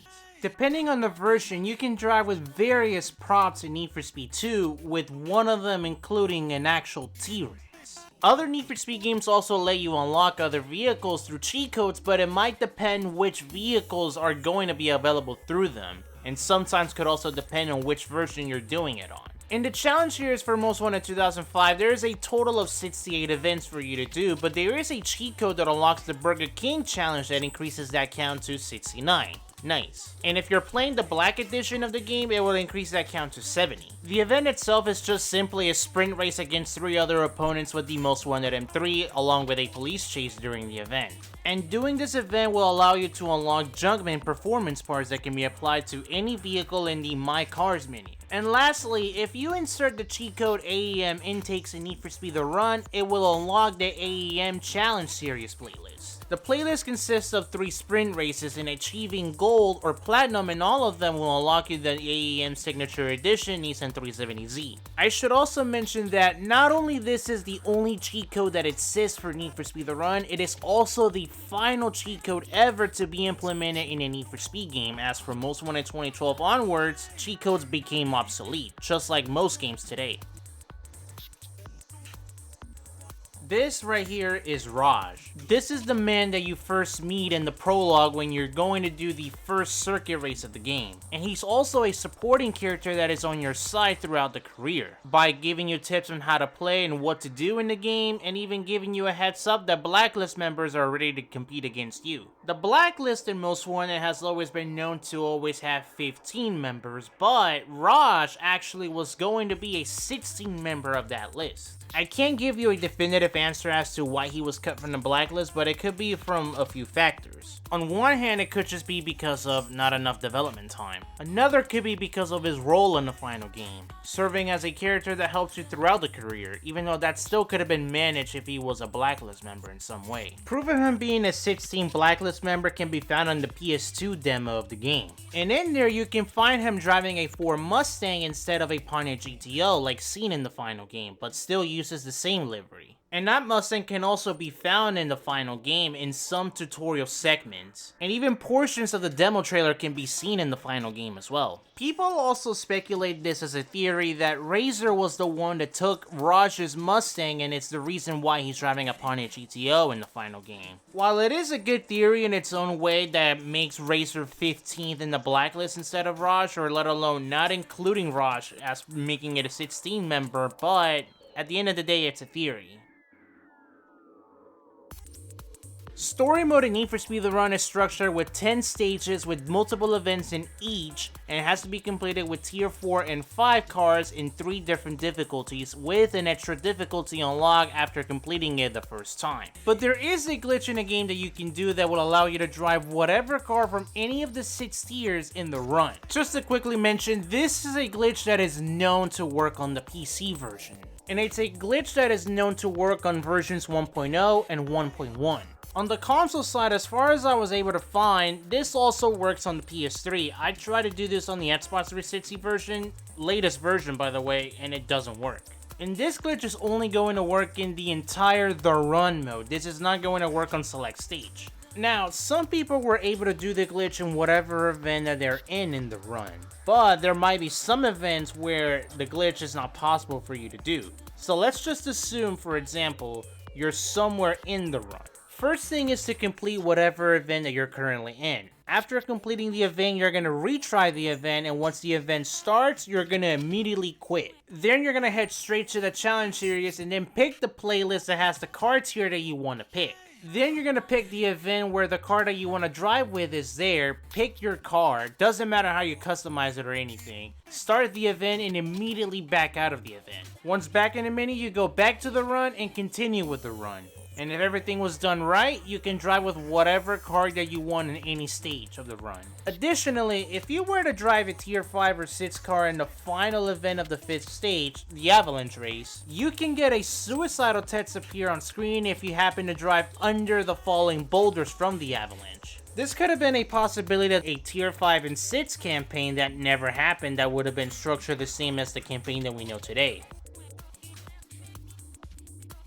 Out of all the cities that we've been to since Underground 1, Olympic City is the only one to not have free roam. But there is a mod by HockeyGuy731 that allows you to do that on the PC version of Underground 1. When using this mod, the most that you're going to be driving around Olympic City is all of the roads that we've been to and all of the events throughout the game that take place within the city, I should say. This is saying that Olympic City, compared to every other map that we've been to from Underground 2 and onwards, is not a complete map, so not all the roads are connected. While there is concept art or sketches made by fans that unify Olympic City as one singular map, to this day, or at the time that I'm recording this video, or as much as I was able to find, there isn't a mod that unifies Olympic City as to one enclosed map to be like the other maps that we've been to.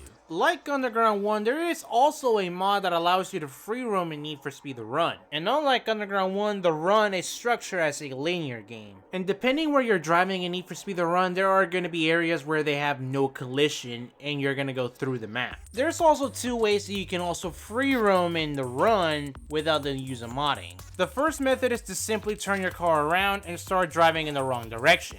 But you have to stop your car every time you see the wrong way text. Because if you were to keep accelerating with the text appearing on screen, the game will reset you to the previous checkpoint that you last were. And you're going to keep accelerating and stopping up until you don't see the wrong way warning anymore. And after that, you're allowed to free roam at your own leisure. And depending where you're doing this glitch on, there may be some invisible barriers or bumps that may wreck your vehicle if you're not driving carefully. The second method is much more tricky to pull off than the first method, and that is to reset your car the moment you cross the finish line. This is something that you have to time perfect, where your car has to cross the finish line, but just before the game starts the results screen. And if you timed it perfect, the timer should be bugging out and you should be able to free roam around the entire event. Regardless of which version you're playing and decide to do this method, you're not going to get a wrong way text, but you're still going to be limited by the borders that the game has if you're not playing the PC version with a mod that disables them.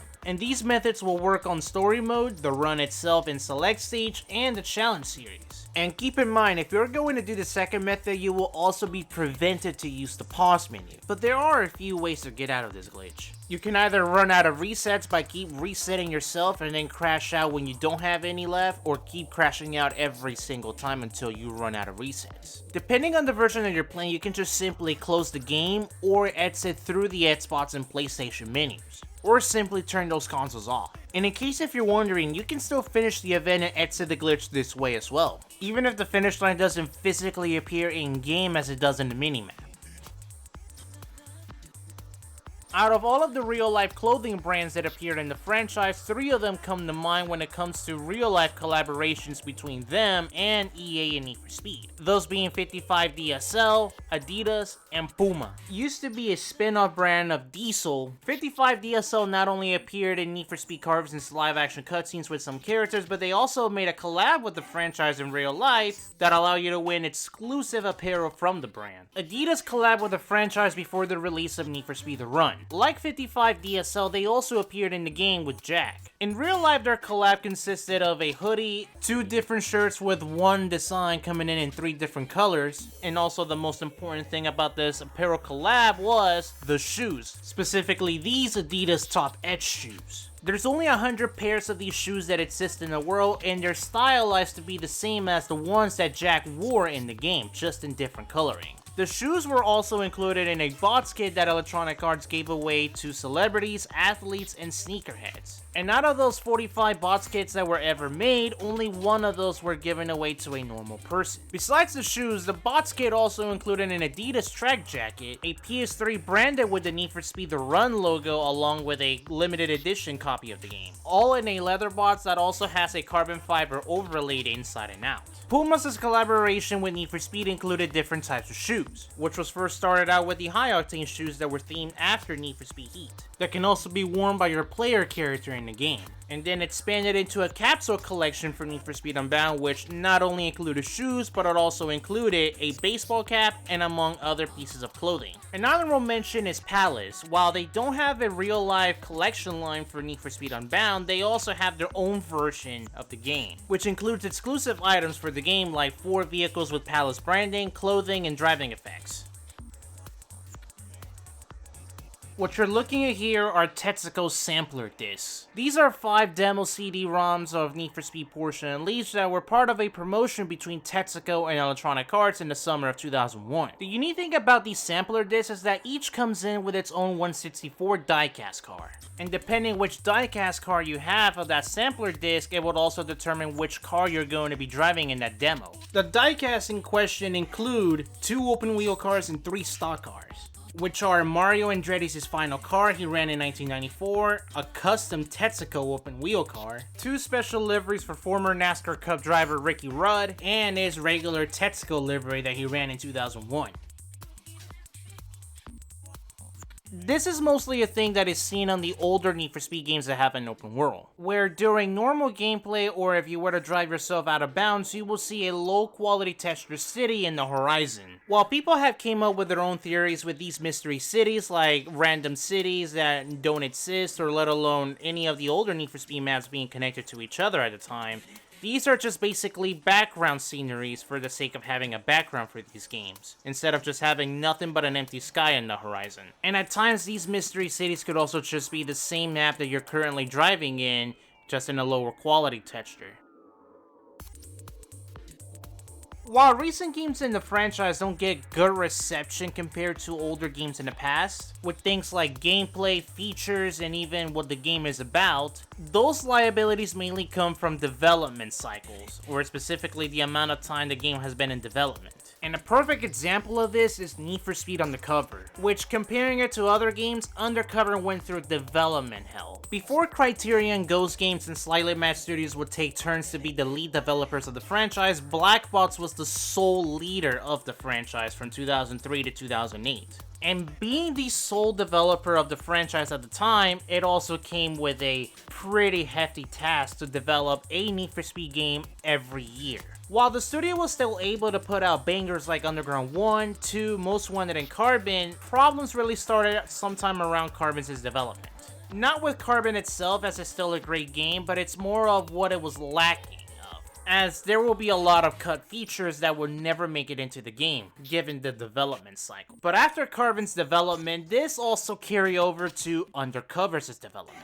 You see, Black Box's method of developing Need for Speed games at the time had all of these games being conceptualized, with one of those getting the main focus depending what's going to be developed first, and then start to develop the other games over time. When it came time to develop Undercover, they ran into an issue that the game will be too ambitious to be developed in a year or less, mainly for what they wanted to do with the game, that it would take a lot more time than usual. But since EA still expected them to pump out a Need for Speed game every year out of their strict development cycle, this is what they had to do. A portion of the team will continue with Need for Speed Undercover, while another portion within Black Box will develop Need for Speed Pro Street. And adding more stress to the development cycle, they also had to develop Skate and NBA Street Home Court, all of these to be released in 2007. While EA eventually would give Black Box a less strict development cycle, the damage was pretty much already done. People were getting burned out, some people left, and it was just not the same. While this development cycle affected Pro Street, it affected Undercover the worst. That turned it into the game that we know it as. While there are mods in this day and age that help make the experience better for Undercover, it's not going to be to what Black Box originally had envisioned, because the potential is there, and had EA gave Black Box more development time much sooner for Undercover, as it was needed, this game probably would have been one of the greatest in the franchise today. Or at the very least, have the game to be delayed to 2009 or 10, or not make Need for Speed Pro Street around this time, and not release anything in 2007. Had any of those things happened, it would have probably helped Black Box to still be around today, or at the very least to make it last longer than 2013. While it's not Need for Speed Undercover, Need for Speed The Run also went through development hell like Undercover. Not only because of what Black Box was developing at the time, but mainly because of how much time Need for Speed The Run had to be developed, which was less than a year. And they had a lot of things planned out for the game, only for majority of it not to be in the game because of time constraints. Despite the reception and the amount of sales The Run got, it's amazing and a miracle that the game was still able to be playable. But it is a shame that something as different as Need for Speed The Run would end up being Black Box's last game. Yes, sir. 370Z stock, hot off the press. Channel down the hood, boomerang headlamps, 330 horsepower, corners like she's on rails. Booyah! The perfect canvas. I'm gonna add carbon fiber front splitters, fat fender flares, side intakes, quad exhausts. And when she's ready, maybe I'll let you take her out. But you have to have her home by midnight.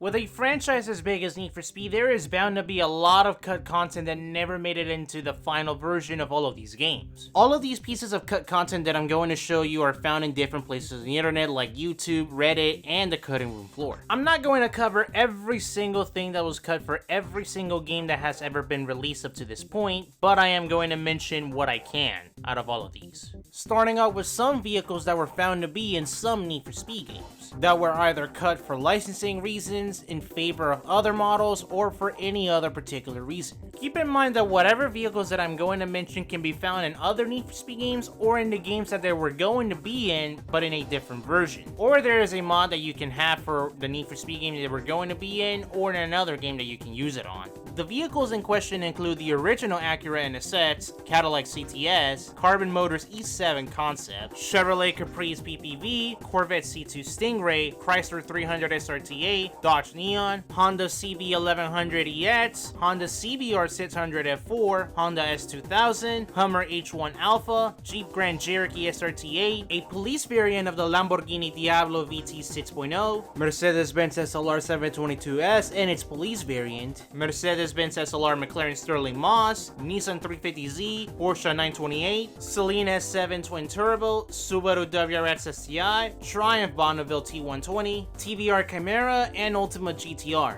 There's also some cut car variants that never made it into their respective games that include a Need for Speed Edition Pagani Huayra, a wide-body Ford Mustang, the 2015 Mustang, a Mitsubishi Lancer Evolution A, and a Mazda RX-8 that would have been Rachel's car instead of the 350Z, Bulls' SLR McLaren having a unique livery on the car, and two cut cars that would have served as a Tier 1 and Tier 2 level cars for Nikki and Need for Speed Carbon being the 300C SRT8 and a 2006 Dodge Charger. There's also some Need for Speed games that reference some cars in their game files that have their own engine sounds, whether if it's the engine itself or different types of sounds coming from the cars. And some of these sounds may already be used in some cars that are already in the games. But it is debatable whether some of these cars were actually going to be in the games, whether as DLC or in the base game.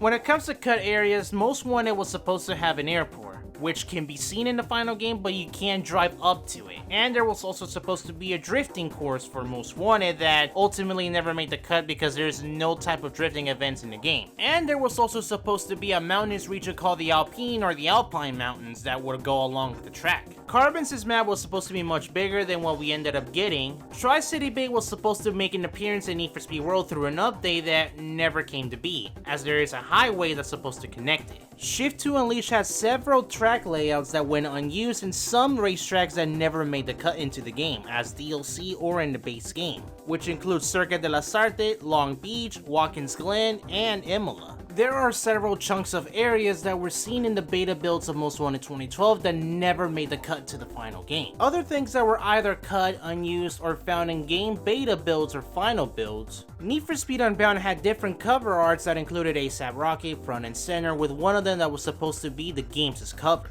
Need for Speed Heat was supposed to get another black market DLC that would have brought in two new cars, those being a Lamborghini Aventador Super Veloce Roadster with a Kaizo Saline body kit, and a by Bugatti Chiron Sport with its own wide body kit, and both the car and body kit were seen in Need for Speed Unbound. EA collaborated with Red Bull to bring in this Red Bull themed Nissan 370Z. The car isn't cut content, but it is cut content in terms of not being available after a limited time, as the car was released months after the shutdown of Ghost Games. Most Wanted 2012 had the ability to take in-game pictures like you did in Hot Pursuit 2010 and every game from 2015 onwards, and whenever you get busted, instead of driving whatever car you drove previously, you will be driving a Nissan Versa.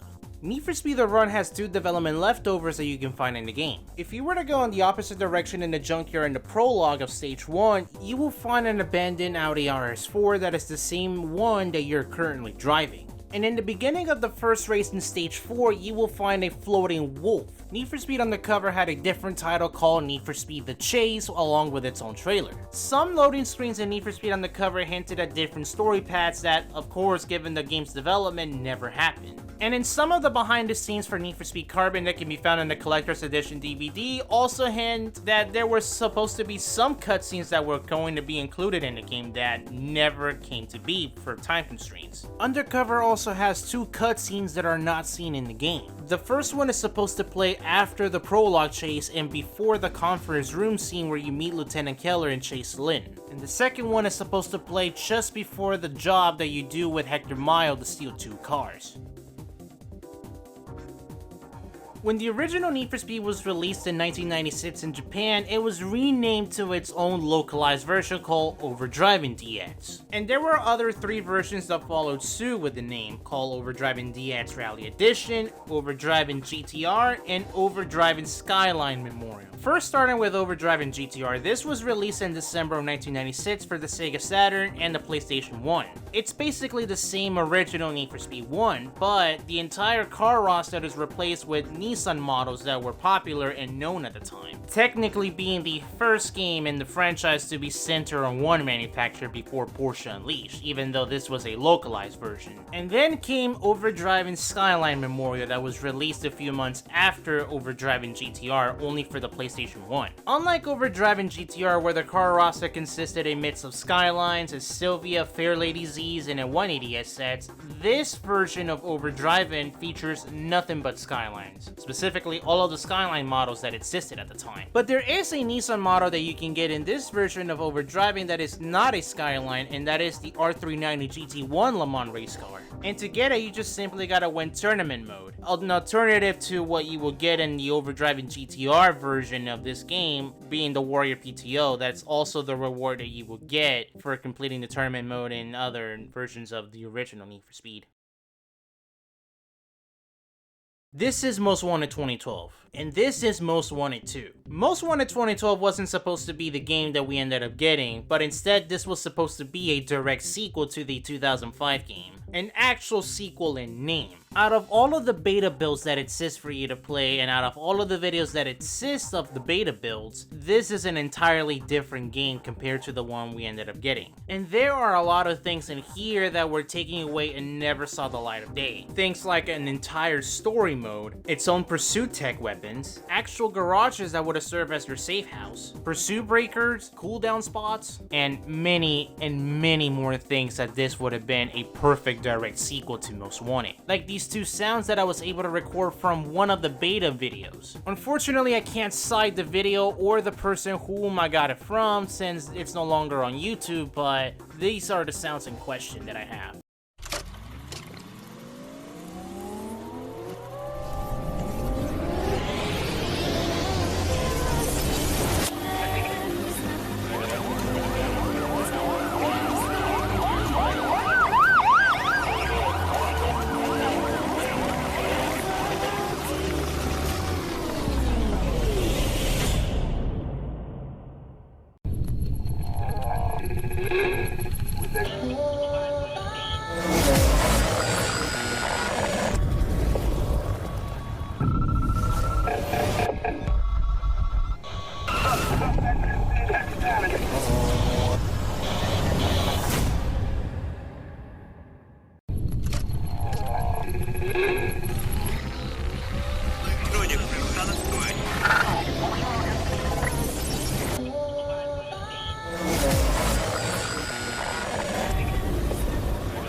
sounds perfectly fit with the scary and eerie vibe that Criterion was trying to go for this game, along with other sound effects like it. Now, as to the reason why I call Burnout Fairhaven to Most Wanted 2012 is because of the ambition that Criterion was attempting to go for this game that ultimately got shut down by EA. And given that they only had months before the game's release in 2012, they had to scrap pretty much everything they worked for Most Wanted 2. Repurpose everything and make it look similar to a Burnout game and turn it into the game that we know it as. Not saying that it is a bad thing given the circumstances, but the game gets its reputation for what it is because of it, especially in name. And it's really such a shame because the idea and ambition was all there. All they needed was just more time and the approval from EA to continue on with it. And also, it's unknown how the story for Most Wanted 2 would have worked since Carbon is Most Wanted's sequel in story. And as far as we know, Most Wanted 2's story didn't get very far in development. So it's unknown exactly if this would have been an alternative timeline to the original Most Wanted, or it would have also served as a sequel to Carbon. Ever since Need for Speed games started to have a story from Underground 1 to Unbound, people have made theories over the years, especially on the Black Box era of Need for Speed games, on how the lore is structured. The type of theories that have came out over the years include that Ryan Cooper is the main protagonist from Underground 1 to Carbon, or how Underground 1 comes after Carbon's prologue, or how the Underground duology is connected to the Most Wanted Carbon duology from this one quote from Raj. Well, look what the Underground let loose. Let's see how good you do in the daylight. While these theories are cool in their own way, but they're overall just flawed in some aspects that just don't make any sense. Besides, now there is a bit of confirmation that debunks all of them, or if not most of these theories, that none of these are sequels to each other, unless if they are confirmed to be sequels. Is the Most Wanted sequel to Underground 2? Is Most Wanted a sequel to Underground 2? No, it wasn't a sequel. However, all of these games can be structured like this, or at least this is how I would structure them. Underground 1 and 2 are centered on one player protagonist. Most Wanted and Carbon revolve on another player protagonist. Pro Street is its own thing, and Undercover is with an undercover police officer. The Run is its own thing. Rivals has the story of two perspectives following two different people. 2015 revolves with a new player protagonist. Payback has its own people forming a trio, and both Heat and Unbound have their own player protagonists, each with speaking roles. But I can consider all of these games except for The Run and Pro Street to be in the same universe. And I mean a universe where it's just only fictional locations and not including real life locations. Now, it should also be mentioned that 2015 rebooted the franchise, but it can work in two ways. It can be how Rockstar separates their universes, with 2015 and onwards being in the same universe with everything else that happened before 2015 being here, but didn't happen the exact same way that it did back in the day. Or everything is just simply one universe regardless if the franchise has been rebooted. Need for Speed 2015 is Underground 3. And I'm not saying that because it does share similarities to the Underground duology, but because internally it was called Underground 3 during its development. And it almost got that name until it was changed for marketing reasons. At least something along the lines of such, like this interview that Jake MG did with one of the lead artists. A name of a game is always contentious, and there's a lot of stuff that goes into it. Sometimes you're very involved as a development team in helping craft the name, sometimes you're not.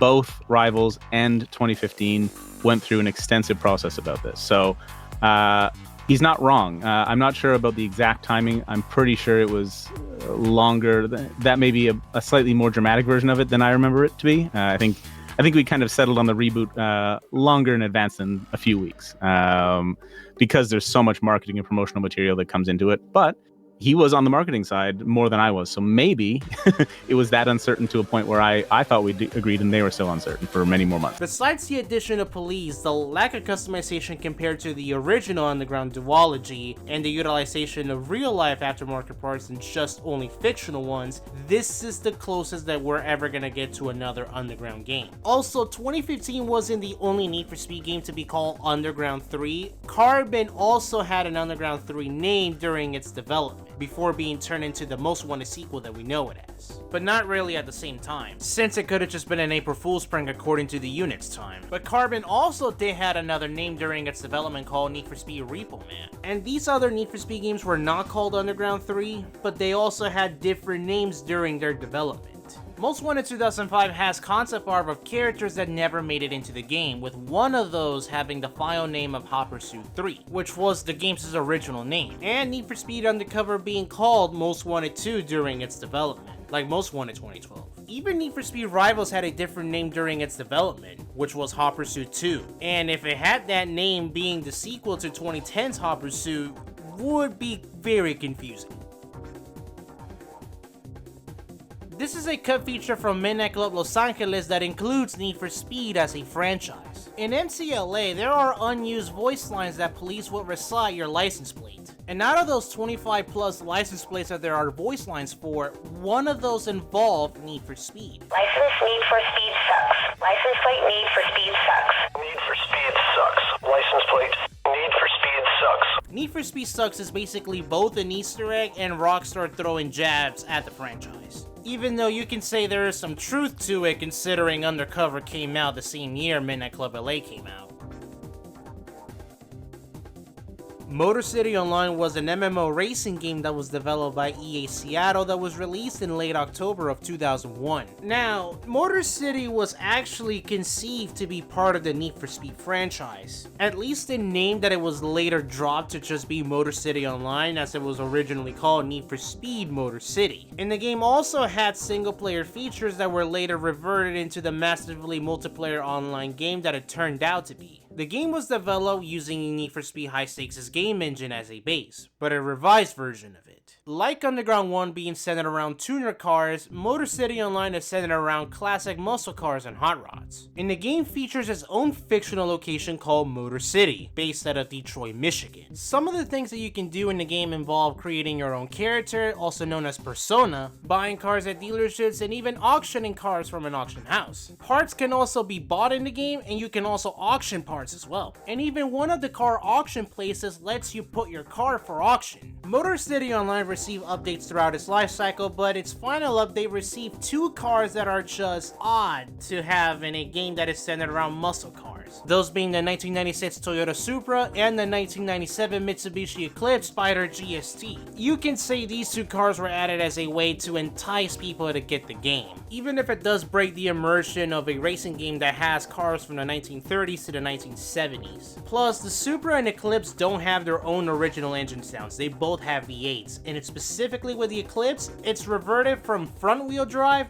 to rear wheel drive. Now, when the game first came out, it did come out as an MMO, but it's not to the same vein to what Need for Speed World would be 9 years later. The game costed $40, but it is subscription based. The first time you buy the game, you'll get a free month subscription. After that expires, you have the option to keep playing for $10 a month. Besides that, this is a cool racing game that unfortunately didn't get to live on any longer, because as of August 29, 2003, the servers were officially shut down, mainly because of low player counts and EA shutting down EA Seattle the year prior. Though there are ways for you to play the game, whether if it's by yourself or through dedicated community servers that you can play against with other people. Also in Motor City Online, there are two unreleased cars that were left unfinished, those being a second gen Dodge Viper and a Ferrari F50. And like the Eclipse and Supra, these two also have the same V8 engine sounds. It's unknown what the purpose would have been for these two cars to appear in Motor City Online, aside from possibly a tie-in to Hopper Suit 2, since the game's servers were active when Hopper Suit 2 released. And EA Seattle developed both MCO and every version of Hopper Suit 2 that's not the PlayStation 2. Had these two cars officially made the cut, if you thought having the Supra and Eclipse and MCO was odd, these two would have been more questionable. Well, mainly in just the F50.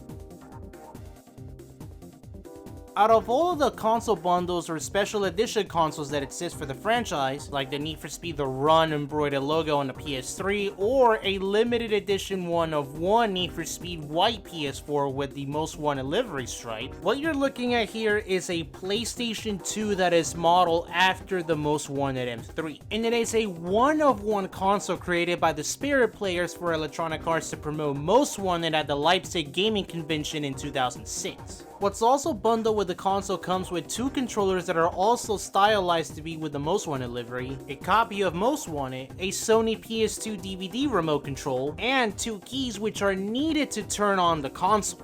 This, in my opinion, is one of the coolest things to ever exist, and wish there were more of these for anyone to get. The player from Most Wanted 2005 was one of the few characters, or let alone one of the few protagonists to not have an actual name. But the actor that played as the player in Most Wanted is called Paul Walker. And no, it's not the Paul Walker that you're thinking of, Paul Walker IV. This is a different person that just happened to have the same name. He didn't return for Need for Speed Carbon, as he was replaced by Craig Sorensen instead to have the role as the player, despite this being the same protagonist for both Most Wanted and Carbon. Both Pro Street and Shift 1 are connected, but they're not sequels to each other. And I'm not talking about the original version of Shift 1 that Slightly Mad Studios developed. I'm talking about the PlayStation portable version of Shift 1 that was developed by EA Brightlight. Both Pro Street and the Shift series are similar to each other, with both of them being closed circuit games, with Pro Street catering to the festival side of legal street racing, and the Shift series catering more to the professional side of racing. But the PSP port of Shift 1 just has a lot of similarities and so many things that come from Need for Speed Pro Street that makes it look like a sequel to that game. Like all of the racing organizations that appear in Need for Speed Pro Street. And all of the kings from Pro Street also appear here, with 4 of them having a major role in the game's campaign, as bosses that you defeat throughout the game's campaign, along with 6 other opponents that are new for Shift PSP. This version of Need for Speed Shift is also one of the earlier Need for Speed games to have the brake to drift handling that we came accustomed to and the standard from Most Wanted 2012 onwards, since of course EA Brightlight was also the developer for Burnout Dominator. And as to why Need for Speed Shift PSP turned out to be like this, is more than likely because, given that this is EA Brightlight's only Need for Speed game before they shut down in 2011, it's just much easier to develop and start a new game with assets from another Need for Speed game, and also something that fans already had known at the time, instead of making a whole new game from scratch or attempting to downsize or scale down Slightly Mad Studios' Shift into a handheld device like the PSP.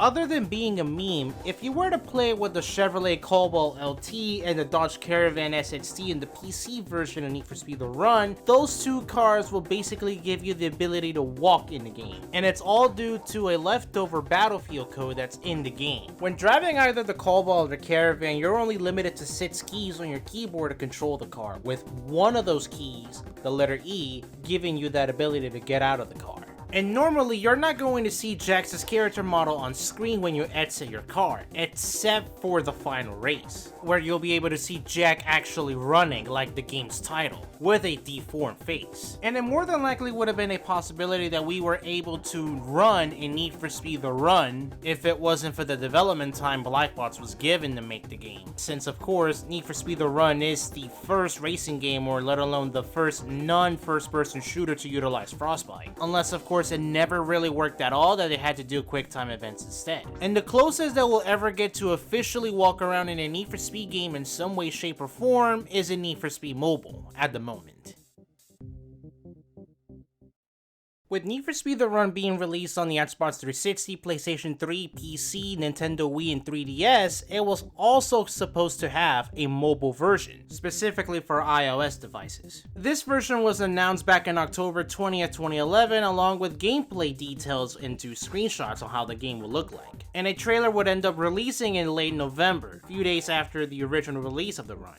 But then on December 16, it was announced that this version of The Run would be cancelled. Their reasoning was just to basically say that they needed to focus their resources to other experiences for mobile users, when in reality it's just basically how Need for Speed The Run performed as a game that constituted EA to just cancel this version altogether. And assets that were used in this version of The Run, like cars, tracks, or anything that was salvageable to repurpose to another game, were used in Most Wanted 2012's mobile version. But outside of the one trailer and the few screenshots that exist for this version of The Run, it's pretty much considered lost media in terms of no known build exists for this game that you can play.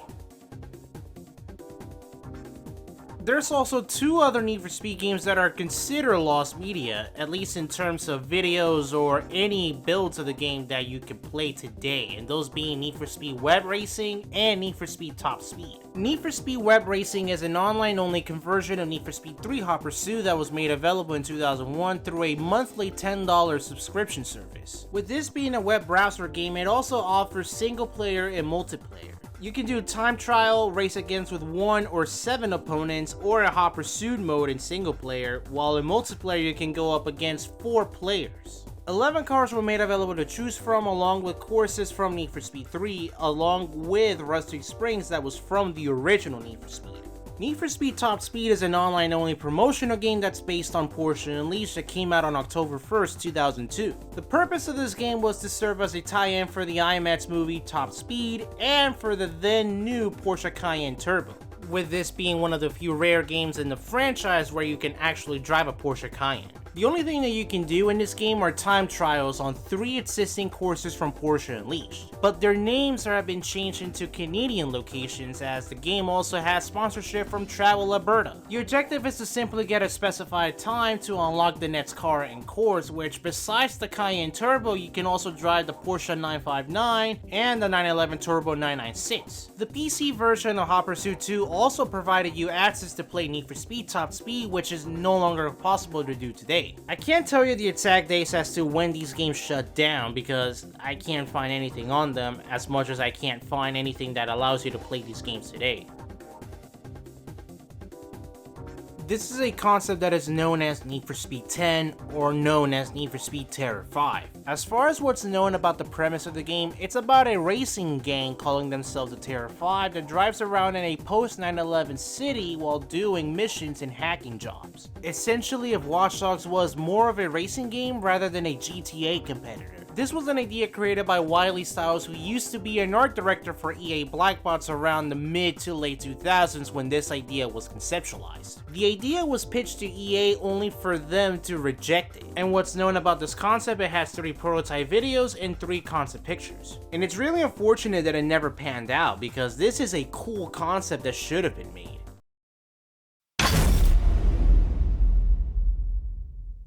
Throughout the franchise's history, you have games that were made for consoles, handhelds, PCs, and even mobile devices. Need for Speed Carbon and Underground 1 have Adobe Flash games that are made based out of those 2 games, and also as a way to promote those games as well. Starting out with Carbon Canyon Racer, it's basically a time trial taking place in a canyon, where the sole objective is just basically to make it down the canyon as fast as you can. But the game's handling can be very twitchy and very unfair sometimes, that even just falling slightly off the canyon will result into a fail. You have 3 cars to play with, which are the Dodge Challenger, the Evo 9, and the 350Z. But to unlock the 350Z, all you simply have to do is just do a run with either the Challenger or the Evo 9 and challenge another person to get the car unlocked. Underground 1 has 2 Flash games, Drag Racer and Quarter Mile Challenge. Drag Racers are simply doing 3 drag races with an F40 looking car against a Dodge Viper looking car, an NSX looking car, and an EB110 looking car. And Quarter Mile Challenge is just basically a simplified version of Drag Racer that instead of racing, you're just timing yourself how fast you can go in a 350Z looking car in a quarter mile. Adobe Flash may have been shut down since 2020, but all of these games have been archived and are fully playable utilizing Flashpoint. Road and Track is an American automotive enthusiast magazine that was first started in 1947 that focuses on the centric car lifestyle of every type of car in the world. Road and Track essentially is what Dub Magazine was to Midnight Club. Difference being that Midnight Club was already an established racing franchise in the mid-2000s before Dub Magazine stepped in and helped it go mainstream, while Need for Speed was just starting out when Road and Track got involved. Road and Track's contribution to the Need for Speed was giving Electronic Arts data of the 8 playable cars that are in the game. Data that includes their handling, performance, and sounds. And like Dub Magazine being part of the game's title for Midnight Club 3, Road and Track was also part of the game's title for the Need for Speed. And that is the only time Road and Track became involved with the franchise. Throughout the franchise's history, there has been celebrities that appeared in the games that were known from other things that are not acting. Whether if it's from the car scene, professional racing, or in the entertainment industry like music. And their roles range from cameos to integral to the game. I'm not going to mention all of them, but here are some notable ones. Most recent celebrity to appear in a Need for Speed game is A$AP Rocky, a New York rap artist that appeared in the game's reveal trailer and even had some cutscenes of him in the game. He also had a delivery mission in the game, which is just basically a ride-along and a race that you go up against him, and defeating him will give you his car.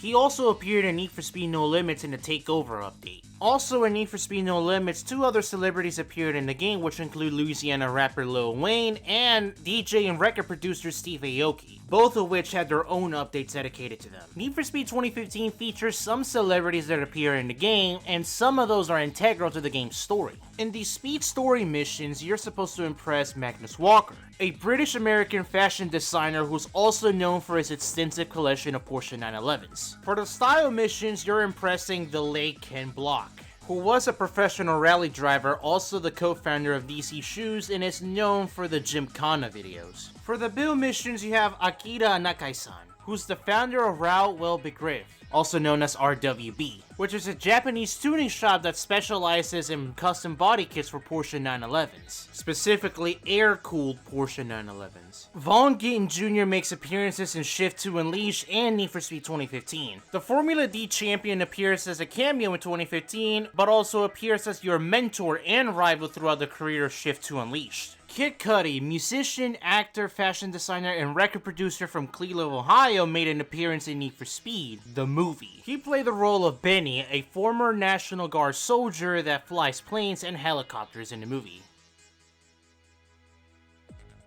Throughout the franchise's history, there has been a multitude of game engines that power all of these games. The most known of these is the game engine Frostbite, a game engine meant for first-person shooters as it was created by EA DICE for Battlefield. It was first utilized in Need for Speed The Run, and it became the standard game engine for across all Need for Speed games in the mainline series from Rivals to up recently with Unbound. Criterion never utilized renderware for Need for Speed games, but they created their own proprietary racing game engine called Chameleon that only Hot Pursuit, its remaster, and Most Wanted 2012 utilize. Slightly Mad Studios had their own game engine called the Madness Engine, that is cross-platform, and it also powered the Shift series. I can't say much for the classic era of Need for Speed games since their game engine is stated as in-house, but for the Black Box era of Need for Speed games, there has been a misconception over the years that Eagle, Electronic Arts' graphics library, was utilized to power all of these games, which is not entirely true. You see, all of the Need for Speed games that Black Box has developed besides The Run utilize Eagle, but only for graphics, 3D objects, and animated in-game cutscenes. What Black Box actually used for all of their games from the PS2 version of Hot Pursuit 2 to World is a game engine called Speed,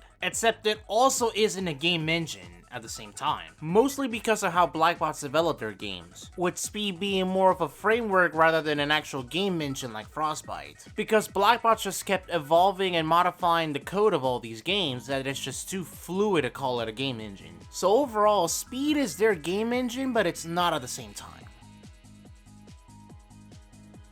Need for Speed's track record on Nintendo consoles include a total of 13 games, 12 originals, and 1 remaster. And it's been on every console and handheld device from the GameCube and Game Boy Advance to the Nintendo Switch. But there was actually going to be a Need for Speed game for the Nintendo 64 that never happened. The story goes like this as far as what I could find. Originally, Paradigm, the studio that's behind Beetle Adventure Racing, was supposed to make a Nintendo 64 exclusive Need for Speed game that would have its own cars and tracks. But instead of making a Need for Speed game, or let alone making a port of the already existing Need for Speed games that were at the time, they set out to make their own thing. And when EA caught on to this, instead of canceling the project altogether, they decided to greenlit it, because it was too good to throw away, and they provided support and funding for the project until its release, which also included the license of the then new Volkswagen Beetle, the car that the game is centered around. As fun and unique Beetle Adventure Racing is, it didn't set a bar financially as it did receptionally, which was also the reason that canceled the game's sequel, which was supposed to have non-licensed vehicles and more customization. The PlayStation 1 was also supposed to get a port of Beetle Adventure Racing, but that also got cancelled. And lastly, Australia got a different version of Beetle Adventure Racing that was called HSV Adventure Racing. Basically the same game, but instead of Volkswagen Beetles, you're racing with Holden Commodore HSVs. Why did Australia get this version? Marketing. V-Rally is a racing franchise that was created back in 1997 by Infogrames Multimedia, now known as Atari SA. The franchise consists of 4 games, with 2 of them, the first 2, branded as Need for Speed for the North American region. V-Rally has no connection to the Need for Speed franchise and vice versa. They were only branded as Need for Speed for marketing reasons, to be able to bring more attention to the V-Rally franchise in the North American region, and this was only done for the PlayStation versions of both games.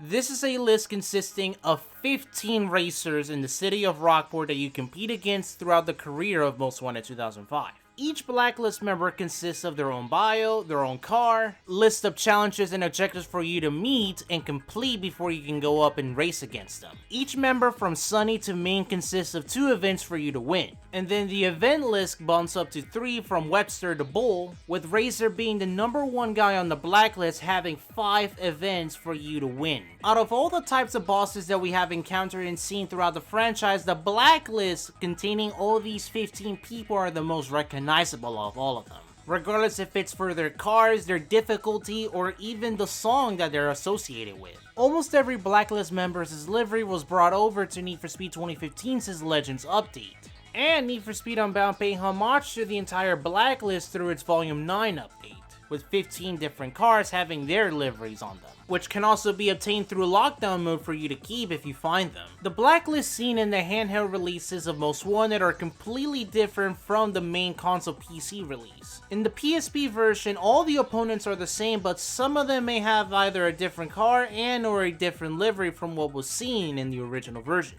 And in the DS version, not every opponent that is from the original Blacklist is featured here. Not necessarily the Blacklist, but Most Wanted 2012's version is the Most Wanted list. In the base game, there's a total of 10 different opponents that you go up and earn speed points for you to compete against them. This gets expanded to 14 through DLC packs. But the common theme of the Most Wanted list compared to the Blacklist is that every car here is painted white. Their base color to be specific, especially if a car has its own livery. But the mobile version has its own Most Wanted list with 10 different vehicles and each having their own liveries to them.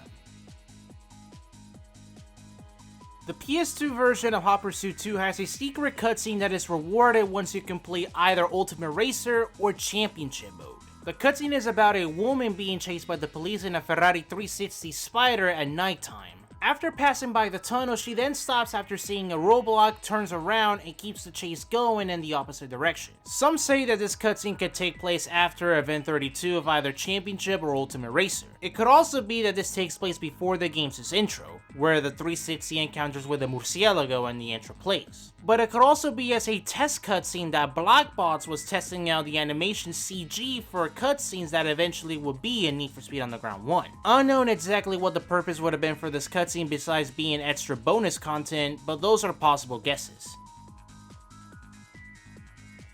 Prestige mode in Need for Speed 2015 is essentially a New Game Plus mode, where you'll be able to replay various missions from the game's campaign, all from the 5 categories of Speed, Style, Outlaw, Build, and Crew, and the objective is to reach a target score that's either points-based or timer-based, set in Bronze, Silver, and Gold. And every event in Prestige mode is set in Hard difficulty. There's a total of 41 challenges for you to do on Prestige mode, with each category having 8. After you complete the first 40, you'll be able to do the final challenge, which is on the Dream Team. While Prestige mode provides challenge, it's also known to be one of the most notoriously and frustrating modes in the entire franchise. Not just because of the strict objectives that you're supposed to meet to be able to get stars, but because of the game's handling. Any car can be used on Prestige mode, but some cars will be preferable to use to get gold on everything, and that's your objective. Not to mention that your car needs to have the right setup depending on the event, and you cannot have a skill issue moment in any event.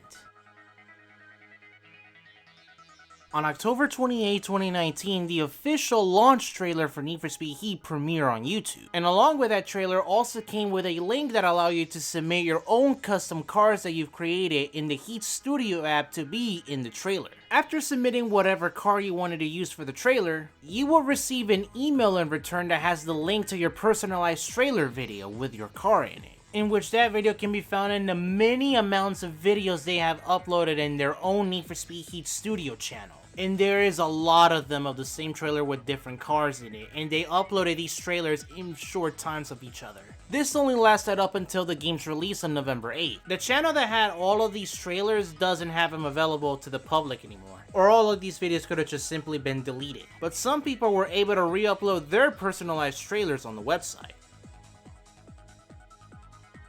When it comes to open world Need for Speed games, only 4 games have their own permanent racing closed circuit tracks, with Bayview Speedway having its 5 layouts, drifting course, and its quarter-mile strip. Being the first Need for Speed game to be open world, the track is not part of the main map, but it can still be accessible in career mode for some events, and it's also a test track that you can go and test your car's performance and setups. Bayview Speedway also has a dyno shop that allows you to see what numbers your car has, in terms of top speed, torque, power, and acceleration times, all dependent on if any upgrades were applied to your car, as well as any changes that you may have done to your tuning setup. Depending on the race mode you're setting up your car, you're either going to be driving in the full circuit, the infield drifting course, and the quarter-mile drag strip that is just the front stretch going backwards. The types of events that you're going to do in career mode in this facility are Underground Racing League races, which only take place in the 5 circuit layouts of the speedway. At least on the PC version, it's actually possible to free roam at the speedway,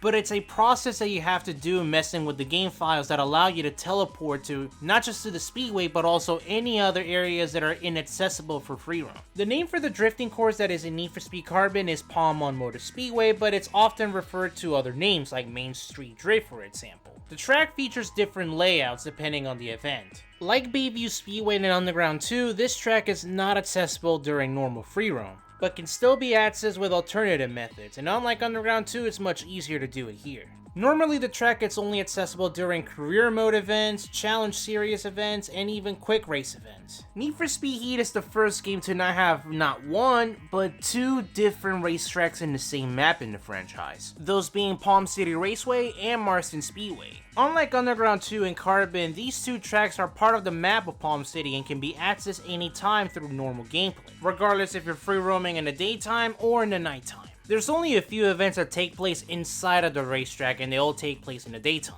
along with some free roam activities that you can do. There is one event that does take place in the nighttime at the facility that's called Wild King, but it's a sprint race that starts off at the speedway and it continues on to another place. Not to mention that this is also a black market challenge. And not only that it's from the 2 events that you do in the D-shaped oval layout of the track, is that the start-finish line is in the back stretch instead of the front stretch, despite the front stretch having grid lights and a flag stand. Unlike Palm City Raceway being a D-shaped oval with high banking on the corners and straights, with an infield road course layout in the middle, Marston Speedway is a dirt oval that has elevation in the front and back straights. There's only one event taking place at the track, and unlike Palm City Raceway, it goes clockwise instead of counterclockwise. And it also has ramps for you to take jumps in the event. Need for Speed Mobile's version of Palm City, Heat Bay, also has its own racetracks. From what I can see is that it has its own separate road course racetrack that's supposed to replace Marston Speedway, and it has its own modernized version of Palm City Raceway with its infield road course. That is as much I'm going to say about these 2 racetracks, since I can't really find much information about either of them. Need for Speed Unbound has the Kennedy test track with 2 layouts that are connected through tunnels but are separate from each other in terms of overlapping with each other. Like Need for Speed Heat, you can also visit to any of the 2 layouts anytime you want, whether if it's daytime or nighttime.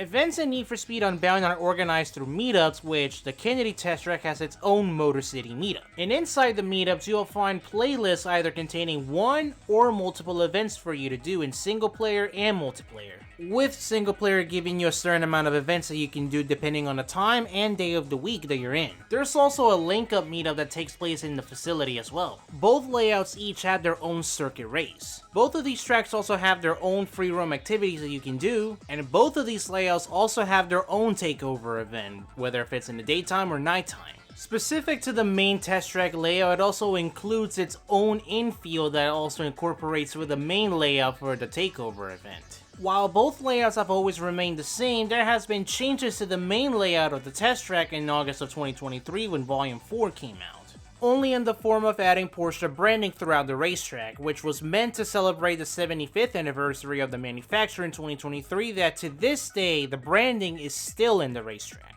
Mostly noticeable from the tower. While none of these tracks that I'm going to mention next are permanent racing facilities, but they still count as closed circuit tracks. Those include the stadium in Underground 2, along with the different variations you see in the Bayview Airport, which those places are used for drift events and Underground Racing League events respectively, and the X-shaped oval that you see in the ski resort in Need for Speed Unbound. Like Marston Speedway and Heat, the track also runs clockwise. Other than being part of a link-up area for the ski resort and multiplayer, the track also only has one event that's either run in 4 or 10 laps. Before the release of Need for Speed The Run, there was a giveaway that EA ran that gave people the chance to win a 2012 Porsche 911 Carrera S. The only thing that people needed in order to participate in this giveaway was having an Electronic Arts account, whether it was creating one or entering with their existing account. And they either had to be a resident of the United States, Canada, and the United Kingdom with some exclusions. The sweepstakes came about as a way to promote Need for Speed The Run, and this was around the time when the 991 Carrera S was unveiled to the public. And this was also during the time that EA had the exclusive Porsche license that, of course, they were going to be the first ones, or let alone the only studio to feature not just the brand, but this car specifically in Need for Speed The Run, even if the car can only be obtained through the limited edition when it first launched. It's unknown from what I was able to find as to whom won the car and whatever happened to the car after the sweepstakes. There has been a few occasions where Need for Speed became a sponsor for some race cars in different racing series. Whether if it's a franchise that sponsors a race car or something related to the franchise, these include a Need for Speed Texaco Havilland Ford Taurus stock car that ran in the 2001 Coca-Cola 600. In 2010, EA created a racing program called Team Need for Speed, and where between 2010 to 2013 they had sponsored several race cars ranging from European GT Racing, Formula D, and Time Attack. Some of these cars are obtainable and can be played in Shift to Unleash, with the Z4 GT3 expanded to Need for Speed World and The Run. And along with the Z4 GT3 and Need for Speed World and The Run, you will also find a Mustang RTR-X. While the car never actually raced competitively, it's more of a creation between Vaughn Gittin Jr. and Team Need for Speed. And Need for Speed became a sponsor for a Daytona prototype at the 12 Hours of Sebring in 2014. Specifically to promote the movie. You know, I honestly never thought this video will be as long as it is. And by the way, this video was supposed to come out last year, on the day of the franchise's 30th anniversary. But things outside of YouTube in my life just basically got in the way that either made me lose motivation to keep on working on this Iceberg video, or just simply didn't have the time or energy to keep going. But nevertheless, I'm finally glad that I got this video out of the way for good. And I hope you enjoyed this video too. And it's a good thing that I delayed this video too, because so many things have happened ever since the day that this video was supposed to be posted to what is now the day that this video got uploaded. Need for Speed as a franchise getting shelved, Speed Hunter's probably already defunct at this point, Need for Speed Rivals' servers getting shut down in 2025. So many things have happened, but hey, at least I was able to cover it as much as I can. And again, if I made a mistake on whatever I said out of all the topics that I talked about in this video, you're more than welcome to correct me. As well as mentioning any topics or any new pieces of information that I didn't mention at all, or I just didn't happen to know about. But nevertheless, I really hope you enjoyed this video. Consider subscribing, like the video, share the video, and I'll see you guys whatever next I'm going to be uploading. But over the years, there have been to summarize Speed Crocs, Speed Croc. Yes, Speed Crocs. When in free roam and skate,